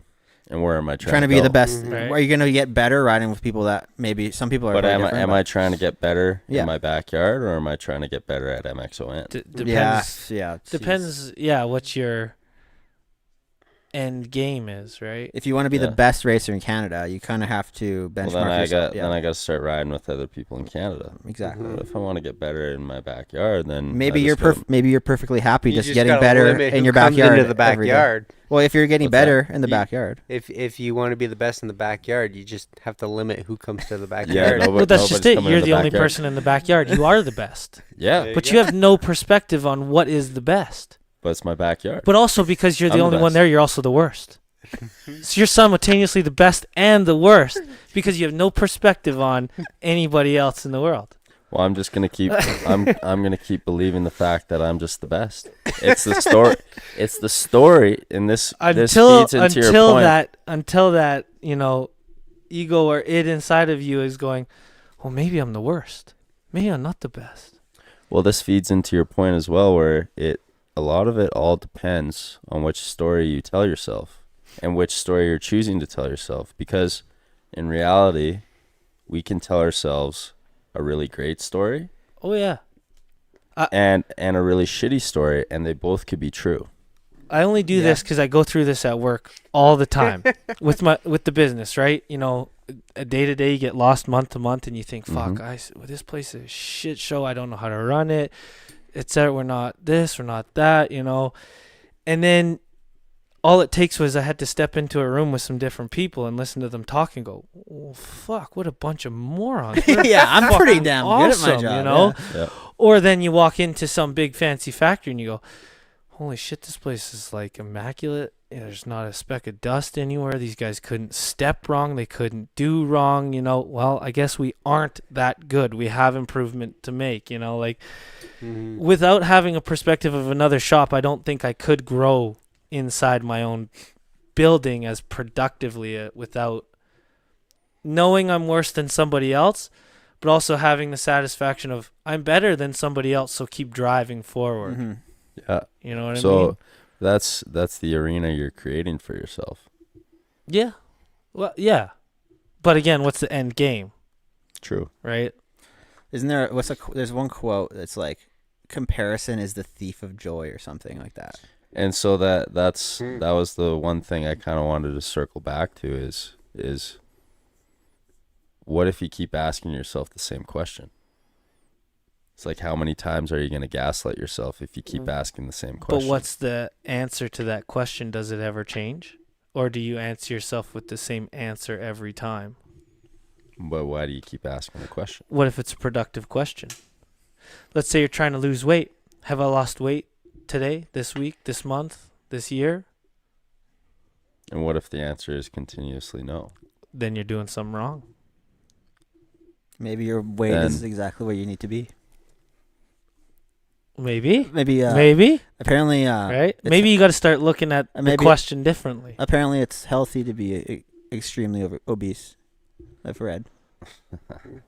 Means you're Healthy at you're not every starving, you know? Mm-hmm. You got fat reserves to last you through winter. Like a Hibernating. starving bear wouldn't even know what to do. Yeah. Yeah. Oh, it's an interesting question. I'm glad you asked it. No, it's a good one. It can go I on. like thinking yeah. about it. Yeah. I want to know who's listening to this podcast at this point. Nobody left, probably. Nobody left. Yeah, it went down. Oh, yeah. Everybody's Oh, yeah. checked out. It's late. What? It's late. This is my 9:30. bedtime. I don't stay up this late anymore. I have a 2-year-old. I'm surprised we have. child. I'm actually surprised we have anyone listening after a year and a half hiatus. Yeah. Might have been one of the best Actually- live shows ever. Actually, I was surprised at how many downloads we still got over the year. I went back and I think I texted Chris about it. I'm like, Yeah. oh, we got like 150 downloads last month. I'm like, who's still listening to this? Yeah. There you Somebody in a third world country. go. Wow. We get some. Somebody just like pirating our when you're stuff, doing selling your it. thing, you just need something to listen to that's not the same old song you've heard on the radio Definitely. over and Mhm. over and over. Yeah, the problem is there's just so much out there. Oh yeah. Yeah. Dude, I don't know if I told you guys this, but some dude booted the shit out of our dogs the other day. I What? heard about it. You did? Yeah, Jackie told me all about it. Holy shit, man. Like, so Full on kick them. So we were at the just on the road here, off leash. We're just doing our thing. Dogs are off leash. Other little dogs off leash. Nyla like runs over to this dog, starts sniffing this dog. This owner starts losing his mind, and then like the dog's a bitch ass dog, so he's like Nyla didn't even touch the dog. He's like already whimpering and running away. So Nyla like chases after the dog just to go like see what's going on. This guy starts freaking out, boots Nyla in the head. Nyla like freaks out, runs away. Whiskey's standing there doing nothing. This guy's like drop kicking Whiskey in the ribs like 3 times. Oh my god. What? He's just sitting there booting. What'd you his... do? Did you Well, fucking get up in this guy? No, or? Dom almost fought this guy. This guy was like some old prick, and he's pointing at Whiskey like that dog bit my dog. That dog bit my like. This dog doesn't know how to bite a dog. Yeah. Man. This guy's like he's the dumbest dog alive, and you just booted him in the ribs. Like look, he didn't break his ribs. Like he was just booting him. Jesus. Like Jesus Christ, man. He's Jeez. like, this is the 3rd time this has happened. I'm like, I've never seen you before, man. Maybe your dog's just a pussy.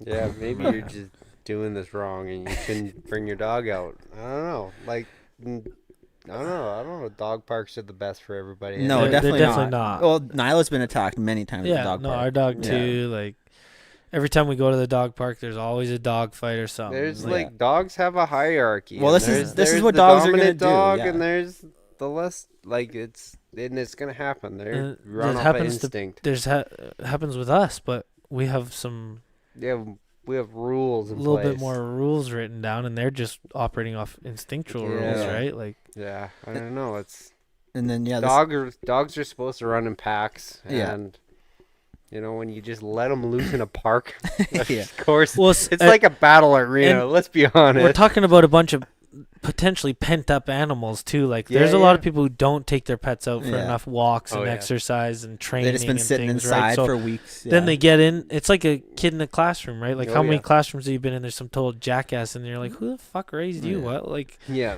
It was pretty funny though. This guy's like getting all up in our face, and I'm like, "My dog." He's like talking to his wife. Make the call. Like, who the fuck are you gonna call, man? And like, he's like, "You bit my dog," and I'm like, "Okay, let's see the dog." And then they backed off. They're like, "Well, hasn't happened yet." Like, Yeah, what the you fuck just are you picked my talking about, dog. man? Like, come Yeah. on. Just need something to get mad at. Yeah, people Yeah, are I triggered don't these know, days. man. Another reason that's my fucking moment. I'm off. The grid. yeah. Yeah. One well, that's more. what I mean. It's people. It's Yeah, society. people, It's yeah. you know like, can you live with the people around you or not? Mhm. Comes It's- down to that. I think that's the fucking moment. Yeah. It really is. Well, Yeah, people are getting continuously. I mean, it's not that bad here yet, but it could get there. depends on your perspective. Yep. What are you comparing it to? Mm-hmm. How do you know if it's truly good or not? Well, what would you rather? Yeah. Have some guy rip. Keelan's gonna get into this game now. Hey, Keelan, would you Would you rather be in Gaza or San Francisco? would you rather have 2 guys up your butt or no guys up your butt? It depends when you ask me. It's your perspective changed, eh? Life experience Yeah. Yeah. dictates the answer. Keelan, do you want to talk about our recent experience, or do you want to leave that for another time? How long has it been running? It's a while, I think. We're deep into this now. We're 240. Yeah, let's leave it for Let's another save We'll time. save Save it it up for for the next another one. one, Yeah. You left it on a really teaser. weird cliffhanger there. Well, no, it's fine. That's a little teaser for the Little next teaser, episode. yeah. Yeah, you Keep got you to tune tuning in to in. find out Okay. There you Keelan go. and Jared's. 2 guys, 1 butt. Oh. It's the best day of my life, man. Hope you felt the same. I did not have. Well, I don't think Oh. either of us had a positive experience, but I learned a lot from it. I did too. I learned a lot more than I thought. But Well, save that for the Okay. save that for the Cut. next one then. Cut. Yeah. All right. all right, Well, that's it then, boys. we're back. We're back. doing these daily from now on. Daily. Ooh. Daily. Ooh. Maybe don't hold your breath on that No, I'm one, kidding. but We'll have another one out one of these days. Yeah. One day. Yeah, another year and a half from now. Can you imagine if we just Tune drop in. one random episode and we're done?